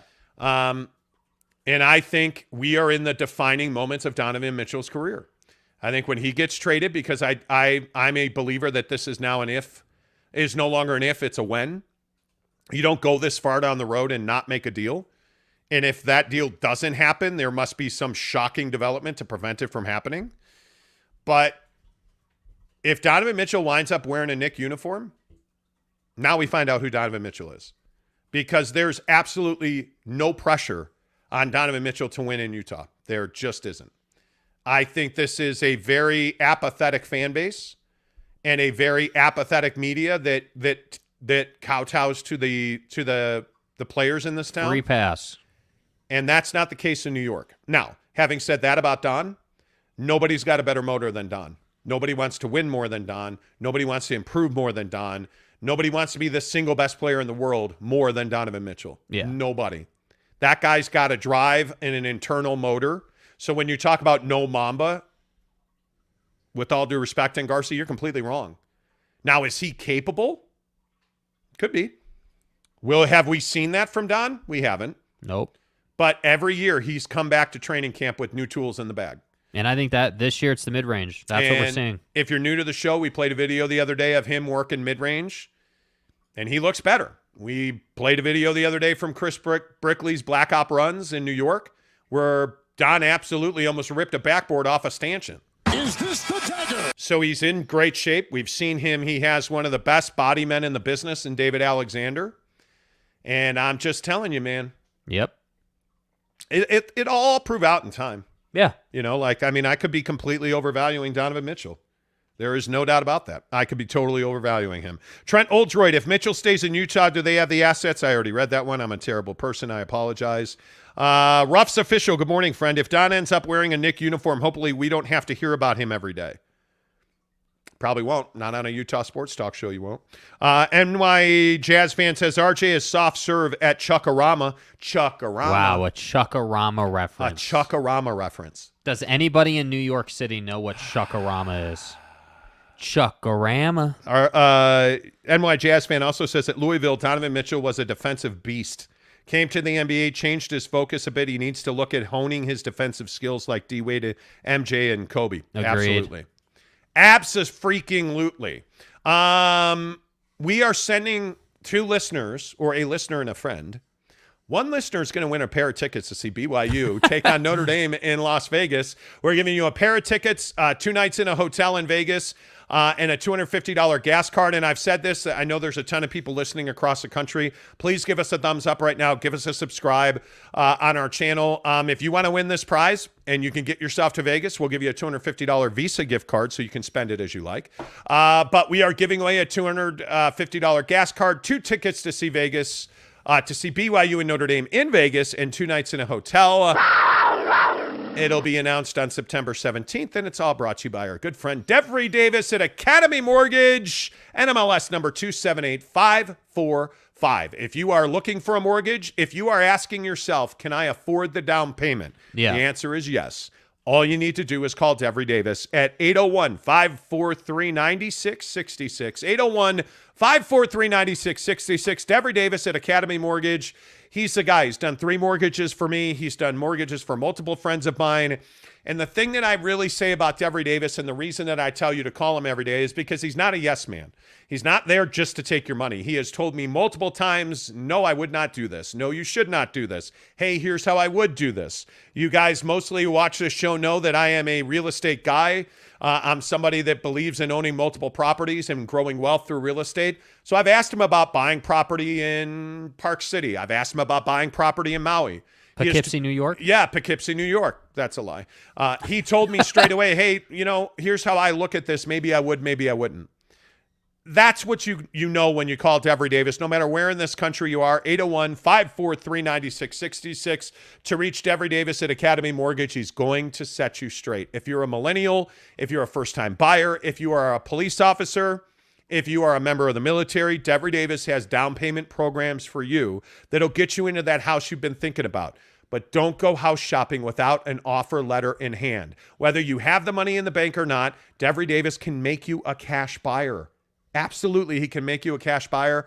Call Devry Davis at Academy Mortgage, 801-543-9666. NMLS number 278545. Devry Davis and Academy Mortgage are equal housing lenders. Welcome to the program this morning. If you are new to the show or if you are just tuning in, the biggest stories in sports this morning, the Knicks and the Jazz are reportedly close to a deal to send Donovan Mitchell to New York to be the newest hero in Gotham. Yeah. By all reports, they're going to get 3 players and 6 picks in return. Pick swaps and picks. The question only remains, how many of those will be guaranteed unprotected picks? That's a big question. From what sources are telling us here on the Monty Show, they are simply working with the NBA to structure this deal so that it is legal and that it works. Could get a deal today, could never get a deal at all. I don't know. There was a local radio report here in Salt Lake City that said it was done and would be announced yesterday. That clearly didn't happen. And that's because they only have the framework. They don't have the absolute details. So as it was explained to me by sources at the Jazz yesterday, they are just simply in a position where they need NBA approval. And then Danny Ainge has to pick one of the veterans he wants to make the contracts work. And it's simply a matter of what Jimmy Dolan, what Leon Rose and the New York Knicks are willing to give up. Because we also heard from NBA sources yesterday that the Knicks were quite frustrated with the Jazz and Danny Ainge because Danny would not come off his asking price for Donovan Mitchell. And if this deal gets done, I think it's a pretty good indication that the Knicks and the Jazz met somewhere. I wouldn't call it the middle, but I think both sides gave a little bit or a lot to get a deal done. And I am excited to hear the details on a deal because I do think it will happen. When that deal happens, obviously we'll be back live right here on the Monty Show. So make sure you give us a thumbs up right now. Make sure you hit subscribe and click that little bell so that you get that indicator on your phone when we're live reacting to a Donovan Mitchell trade, if and when it happens. Real quick, one of the stories we want to talk about is this Kyler Murray contract, because I think this is absolutely mind-numbing. Yeah. Kyler Murray yesterday got a 5-year deal from the Arizona Cardinals that makes Kyler Murray the second highest paid QB contract in the NFL at $46 million a year, only behind Aaron Rodgers. Jake, what was your initial reaction when you heard that? That they didn't have another choice. That the Arizona Cardinals are a team that, we covered the Cardinals intimately several years ago when we were in Phoenix, and they didn't have a quarterback. You went through a saga where the last time you had done any kind of winning was when Carson Palmer was your quarterback. That's how long it's been. And so my initial reaction to this was, you didn't have another choice. What were you going to do? Let the kid walk? What were you going to do? Go and sign Josh Rosen before the Browns got to him? Like, what were you going to do? You were going to sign him, and you were going to pay him. And I think one thing that I will say about this deal is I like the fact that the guaranteed money is a little bit lower. It's not like Deshaun's deal where it's fully guaranteed, because that's what a lot of people thought. Oh, man, the Browns gave Deshaun a fully guaranteed, no doubt about it, ironclad deal, and that all quarterbacks are going to get that now. And I'm really glad to see the Cardinals didn't do that with Kyler Murray, because I don't think he's anywhere near that. And frankly, I don't think he deserves this money he got, if I'm being completely honest. But the problem is, in the NFL, it's not about what you're worth. It's about where the market is. Hey, this guy got X, that means I get Y. And that's exactly what happened with the Kyler Murray situation. Yeah, and I think one of the things that really stands out to me is he was awful in the playoffs last year. The second half of the season made you forget about his MVP caliber first half of the season. And I think when we talk about size, by the way, size matters when you're a quarterback. I think Kyler Murray is always a player that is at his best outside of the pocket. And it makes me a little nervous when we talk about the kind of money that Kyler Murray got yesterday for 5 years. Yes. 5 years. You are married to this guy now, at the very least. You're paying him $230.5 million, $160 million guaranteed for injury, $46 million a year. I look around the NFL. I think there is an F load of quarterbacks who are better than this guy. You're Aaron fucking Rodgers. Aaron Rodgers, certainly, and I am no Green Bay Packer fan, but Aaron Rodgers is certainly better. But let's not even insult quarterbacks around the NFL. I apologize, my phone is blowing up. But I don't think that he's even in Aaron Rodgers' stratosphere. No. My question is he in Derek Carr's stratosphere? I think, he's in Derek Carr's stratosphere, but I think a lot of guys that he's not in the same stratosphere as. I'm taking Joe Burrow all day over Kyler Murray. I'm taking Justin Herbert all day over Kyler Murray. Yeah. I'm taking Josh Allen over Kyler Murray. I'm taking, obviously, Patrick Mahomes over Kyler Murray. Deshaun Watson? I'm taking, I am taking Deshaun Watson over Kyler Murray. Patrick Mahomes? Yes, absolutely. No, I think the no doubt about it, guys, let me separate this. So the no doubt about it, don't disrespect my name caliber guys are Patrick Mahomes, Josh Allen, Aaron Rodgers, and I think you got to put Joe Burrow there mainly because of the Super Bowl appearance. I think Prescott? You have to. I think Dak is better, but he's one of those guys that I think Kyler could close in on because he hasn't won. Russell's better than Kyler Murray. Yes. Really? Yes. Yes. Ryan Tannehill. I would take Kyler Murray. Over Ryan Tannehill? Yes, I would. More athletic, can do more for you. Well, and I always say this as well. You, if you're going to pay your quarterback and you're going to win a Super Bowl on that quarterback's arm, he's got to be able to stand in the pocket and deliver one throw. Yeah. Matthew Stafford. I would take Matthew Stafford over Kyler Stood Murray. in the pocket and delivered the football. Yes, The Rams won a Super Bowl. Yep. Jared Goff did not. Matthew See you Stafford later. did. They won a Super Bowl, right? I think there are some others. Kyler Murray or Justin Herbert? I'm taking Justin Herbert all day Yeah. long. Yeah. Some of the other names that come to mind, I think one of the more interesting ones right now would be Mac Jones with the Patriots. I think that's really close.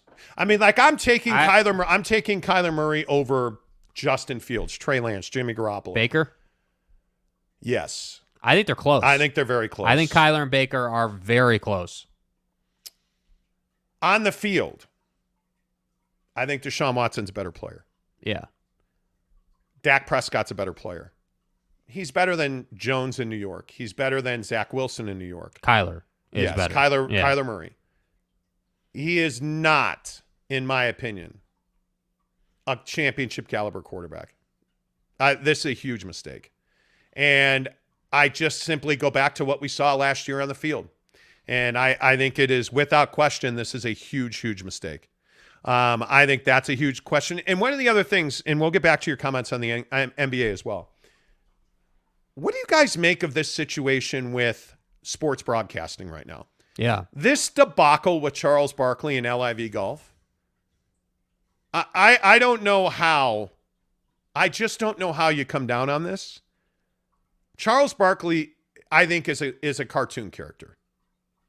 There's no doubt. He makes $10 million a year at Turner. Right. To do NBA inside the NBA.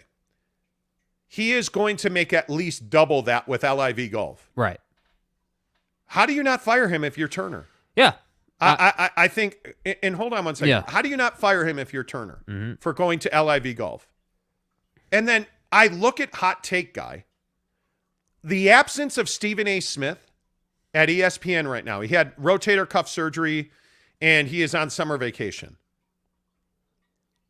Note the date and time, because you'll never hear me say this again. I miss Stephen A. Smith. I never thought I would say that. ESPN right now today is completely unwatchable. Whatever Sports Center was today, this was not the B team. You got to go much further down the alphabet. To rate whatever that was this morning on Sports Center was horrendous. And my question about sports content in this country, and this is probably self-serving because this is what we do every day. Where is good sports content? Like I live in Salt Lake City. There is none here. All of the talk show outlets here in Salt Lake are owned by teams. The Jazz own, KSL owns the Jazz in the Zone, and that incestuous banging my sister thing, whatever you call it. That was probably too much. I look at KSL and BYU. KSL's owned by the church. BYU is the church. I look at ESPN 700. I think easily and arguably the best sports talk in Salt Lake is Spence Checkett's on ESPN 700. Married to RSL and the Utah Utes. No objectivity. And then there's us. Like, I don't know how you explain that. So during the day, what do I listen to? The Score in Chicago. I listen to Michael Kay on ESPN in New York. Why? Because it's compelling and it's good, and I can't get that anywhere else. I can't get it in Salt Lake City. I cannot. And I look at what's going on First Take. Mad Dog Russo on First Take is being wasted. He's being wasted. And I don't know how many of you watch First Take with Chris Russo and Stephen A. Smith. It's actually very good. It's surprisingly really good. Mm-hmm. But when you put Mad Dog on with Dan Orlovsky the other day, it was a complete debacle. Sorry, man. That was hard to watch. Yeah, that combination's not going to work. And I look at, like, I never, ever, ever have watched Skip Bayless and Shannon Sharp on Fox. I don't do Skip Bayless. Yeah. That's Hot Take Guy. Yes. And Screaming A. Smith had been Hot Take Guy. But Mad Dog Russo doesn't let him get away with that. And I love him for it. I love it. I absolutely love those two together. Stephen A. is off and it's unwatchable. Yep. Where do you go to get good sports talk? That, I guess, is my question, because I find myself more and more. We talked about Joe Rogan yesterday. Mm-hmm. I find myself more and more going to Joe Rogan And now I can't because of some of the things he said. But I look at, I listen to Pat every day, or like, I think we're thirsty for it. So I want to real quick, what do you find interesting on a daily basis? Because there's only a couple I listen to nationally. Yeah. Jim Rome and a little bit of Cowherd. Yeah. Both those guys I can do for half an hour. So that's what I was going to say. I think that the tough part is the stamina when you're listening to somebody is tough. Like there are a lot of people who say Jim Rome doesn't talk sports, or that he doesn't do like a sports show. It's more of like a entertainer show. And I don't disagree with that. I actually like Jim Rome. I think it is entertaining, but it is different, obviously. But that's his bread and butter. That's who he's always been. That's not a critique. It's just different. I think Cowherd is one of those guys that I lump in with, like, with no offense, but I lump him in with like Undisputed. I lump him in with like Hot Take Guy, who says a bunch of dumb stuff to get on Twitter, and that's just what his show is. And I don't really like that style. I more prefer like topically driven conversation. Like, that's my biggest issue with radio right now, is that a lot of guys get on the radio and they just talk. There's not like, hey, what are we talking about? What are we doing? There's no purpose. There's no drive. There's no direction. And I think that's, for me personally, that's what I struggle with. So what do I listen to? I listen to a lot of Howard Stern. I listen to Jim Rome. What else do I listen to? That's basically it. I don't listen to a ton. Yeah, I listen to Howard every day, by the way. Yeah. I'm a Sirius XM and I know that that's not subscriber, sports. so. I know that that's obviously a different genre, but that's my point with Howard, is like, that's where we are in the sports landscape. And to be honest, my demo is the main demo that people want now because of the age range. So that's why I think it's kind of scary. Adabombo gives us $5 and says, sorry, but I struggle to see how Ainge has leverage. Knicks in the driver's seat. I'm going to come back to your comment on that because I think that's a fascinating conversation. Tanner Plummer says, where do I go for good sports talk? Well, this show, obviously, BYU TV podcast, YouTube channel called Jacob Media.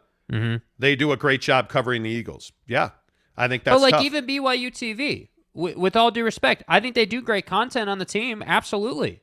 But you can't have that when you're looking for that independent, deep, thought-out, controversial conversation. Respectfully, you're not going to an outlet that's owned by a team. That's not how it works in the media. Ruff's Official says, you guys listen to Howard Stern, but you criticize Rogan. The two are completely different. There is not a comparison even to be had. Yeah. Brandon Flowers says, Bill Simmons. I like Bill Simmons' podcast. I listen to that occasionally. Let's see. Adam C. says, JJ Reddish. You mean JJ Redick podcast? Yeah, his podcast. He's got a good really podcast, yes. But notice what we're hearing. I just want to point this out as we continue to go through the comments. Podcast. Yeah. Like, that's where it's going. And really, in the millennial generation, millennials don't listen to broadcast radio. Yeah. They don't. It's crazy. It is crazy. Mark Rasmussen says InfoWars. You really watch Alex Jones? Like, how is that possible? Infowars.com. How is that possible?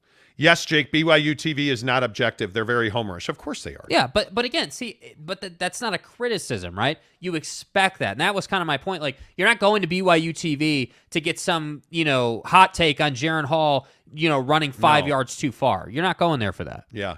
Totally agree. All right, let's get some more basketball comments in here, because then we got to get to one non-sports story because we're way late. NY Jazz fan says sports media in the USA is broken. Cowherd is decent. I like Colin. I do. Ryan Scanduras says, I watch Carton and Roberts. Yeah, you know what? Craig Carton's an interesting story.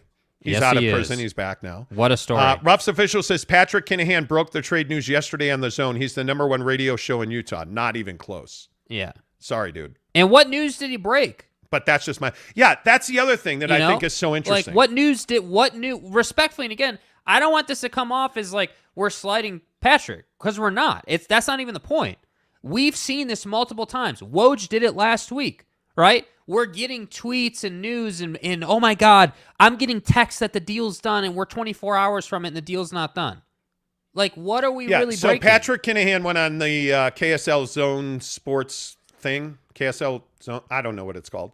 But went on the local radio station here in Salt Lake and said, oh, yeah, the deal's done, and I'm getting texts it's done. It's going to be announced any minute. And that was at 10 o'clock yesterday morning. I did not hear it, but I was told it was at 10 o'clock yesterday morning. It's 8 o'clock this morning, Mountain Time. And it has not been done. And it's tough. This business of sourcing is very difficult.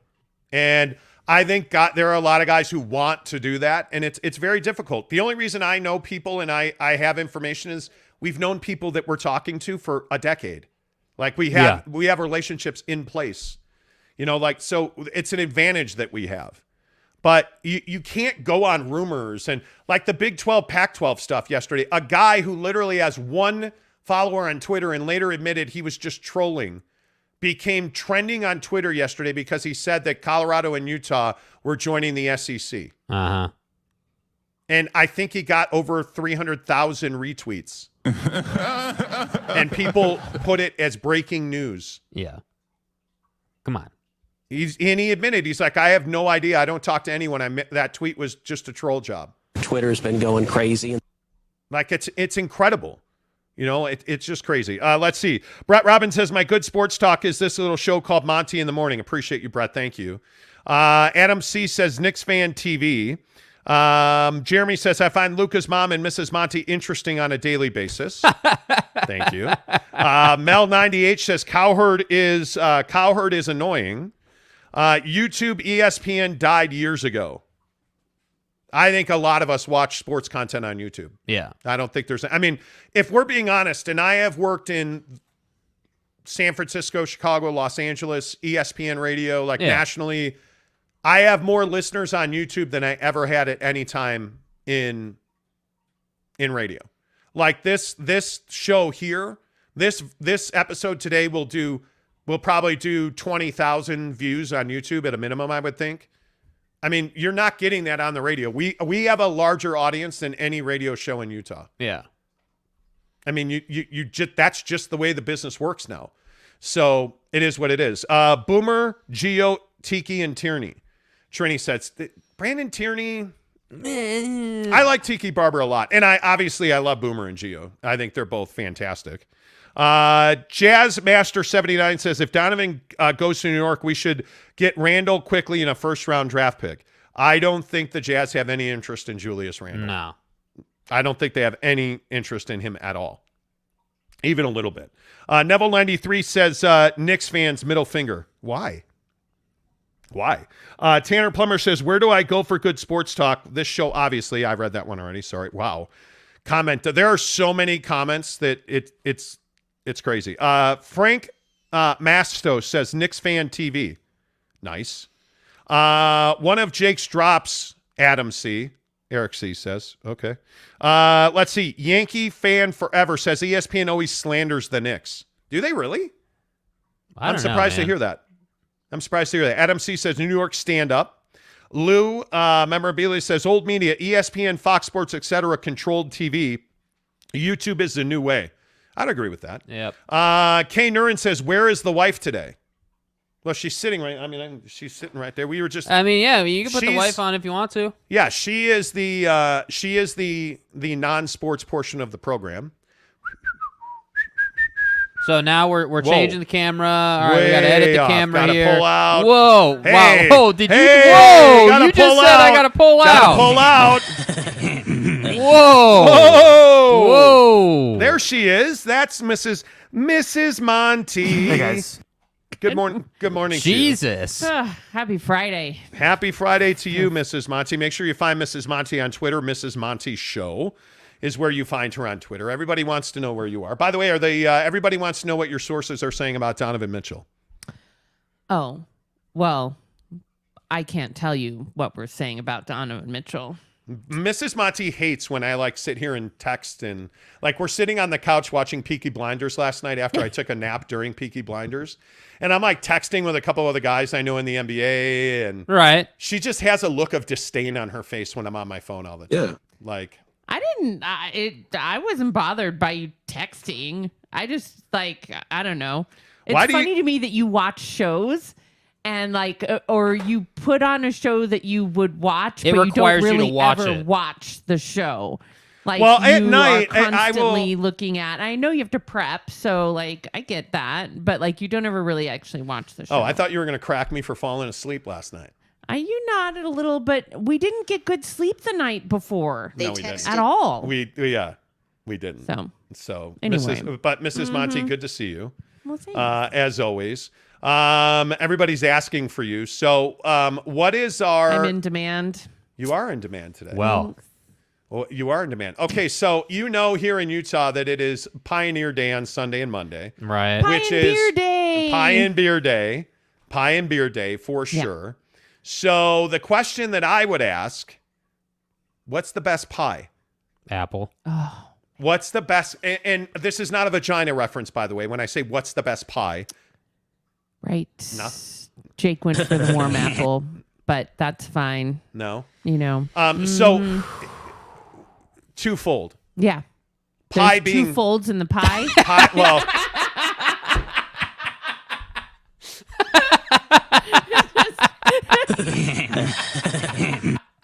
I went there. Well played. Get back to it. Back to Wow. Yeah. Wow. Mm-hmm. Wow. don't ever get married. The question of what's the best pie is a two-stage question because what's the best pizza? Right. Okay.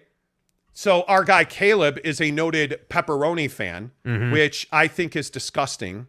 Pepperoni is, I'm not a pepperoni. You guys are idiots. I am a sausage, mushroom, and onion guy. Right. Okay. Right. I am a thin crust, square cut, Chicago style pizza, not Square deep cut. dish. Okay. You got to do, that's called party cut. Right? Party cut, man. Yeah. Party cut. Yeah. But New York pizza, I'm actually a huge fan of. Thin crust, little triangle, fold in the half. Got a bunch of New Yorkers in the comments today. So what's the best pizza? And Brett Robbins says pie sucks. Hey, Thanks, whoa. Brett. Wow. Thanks, Brett, dude. Brett. Wow. Brett, sorry if you you're and I offended gotta by that. talk, man. We have a, Peter Brown says cherry pie.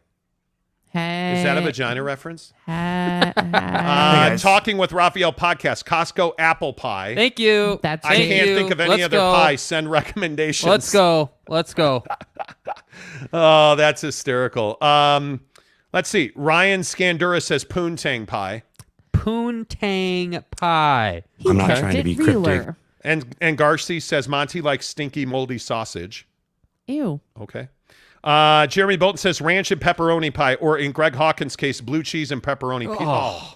Come on. I haven't even had breakfast yet. No, dude. Are you kidding me? No. No. Adam C says, dude. Anyways, What's okay, up? The chuckle back to right pie. before he says Sadu.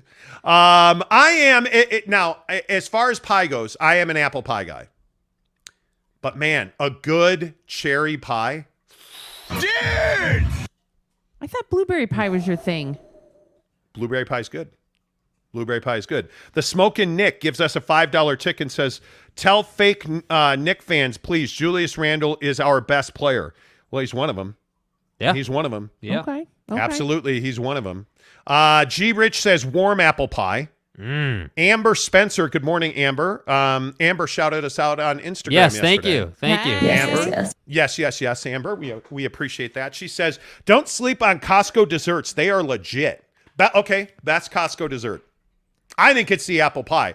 But I'm not kicking the cookies out of bed. Yeah, I was going to say, if you're having a get-together, the cookie assortment is pretty clutch. But they also have Danish that are amazing. They have that that cake, that chocolate mousse, ribbon. It's called chocolate mousse ribbon cake. That stuff's delicious. See, now I want it. I am not like a fudge chocolate double dip, put all your mom's flavoring on there. Yeah. That's because there's something wrong with chocolate you. cake. Like I have simple taste. Yeah, chocolate cake, I'm okay with that. But when you get into like the fudge icing, like you're choking on it.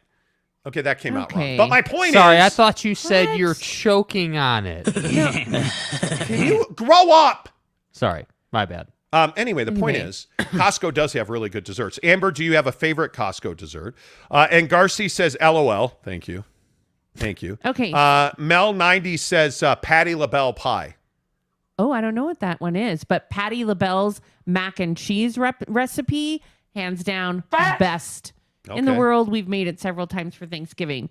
But the best pie, is gone from my life. It's gone. There's a hole in my soul because the best pie was at Lowry's, and they used to have a coconut graham cracker crusted banana cream pie, and they don't make it anymore. And now I can't eat Lowry's. So there you go. Dude, I love Lowry's. Tanner Plummer gives like the musical note. She's my cherry pie. She's my cherry pie. Okay, What would I do without you? I'll never sing again until next time. Yeah, thank you. Yankee Fan Forever says best pizza is Joe's Pizza in New York. Legendary. Okay. I like New York pizza. Pumpkin pie, hands down. Sylvester says, I like good pumpkin pie. Good pumpkin pie. Good. Amber Spencer says, go to Cherry Hill for the best cherry pie.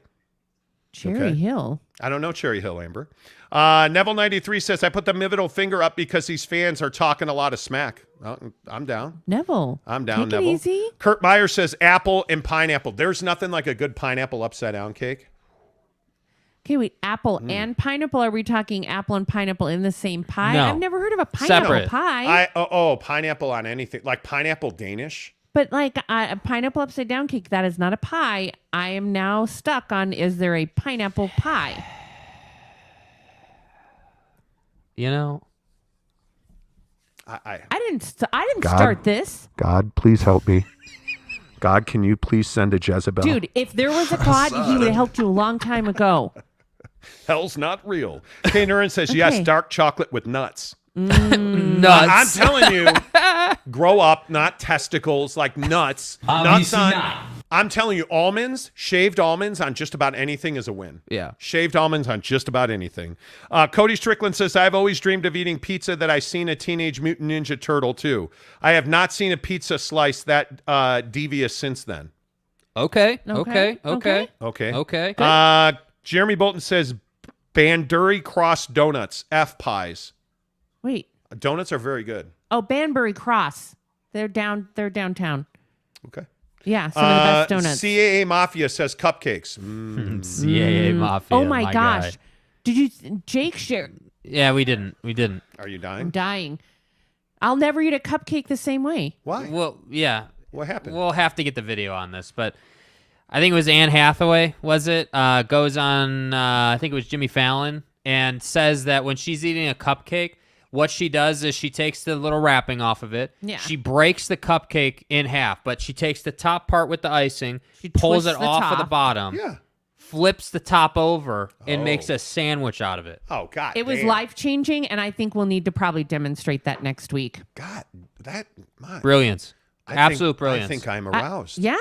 Brilliance. Seriously. All right. Dennis Young says bearded clam pie. What the hell? Okay. Wow. Okay, stop. Okay. Wow. You drink from Wow. fuzzy mug. A.T. Alien says pause, bro. Pause. Pause, bro. You don't have that? That's a great drop. Anyways. Knicks will be 2026 NBA champions. Says Connecticut makes the best pizza. Connecticut makes the best pizza. I will say, during my time at ESPN, I never failed to eat good food in Bristol, Connecticut. Yeah. There is some food that you know. John Jackson says Costco kills it when it comes to delicious, quick food. Hot dog, pizza, desserts. Yes. Yes.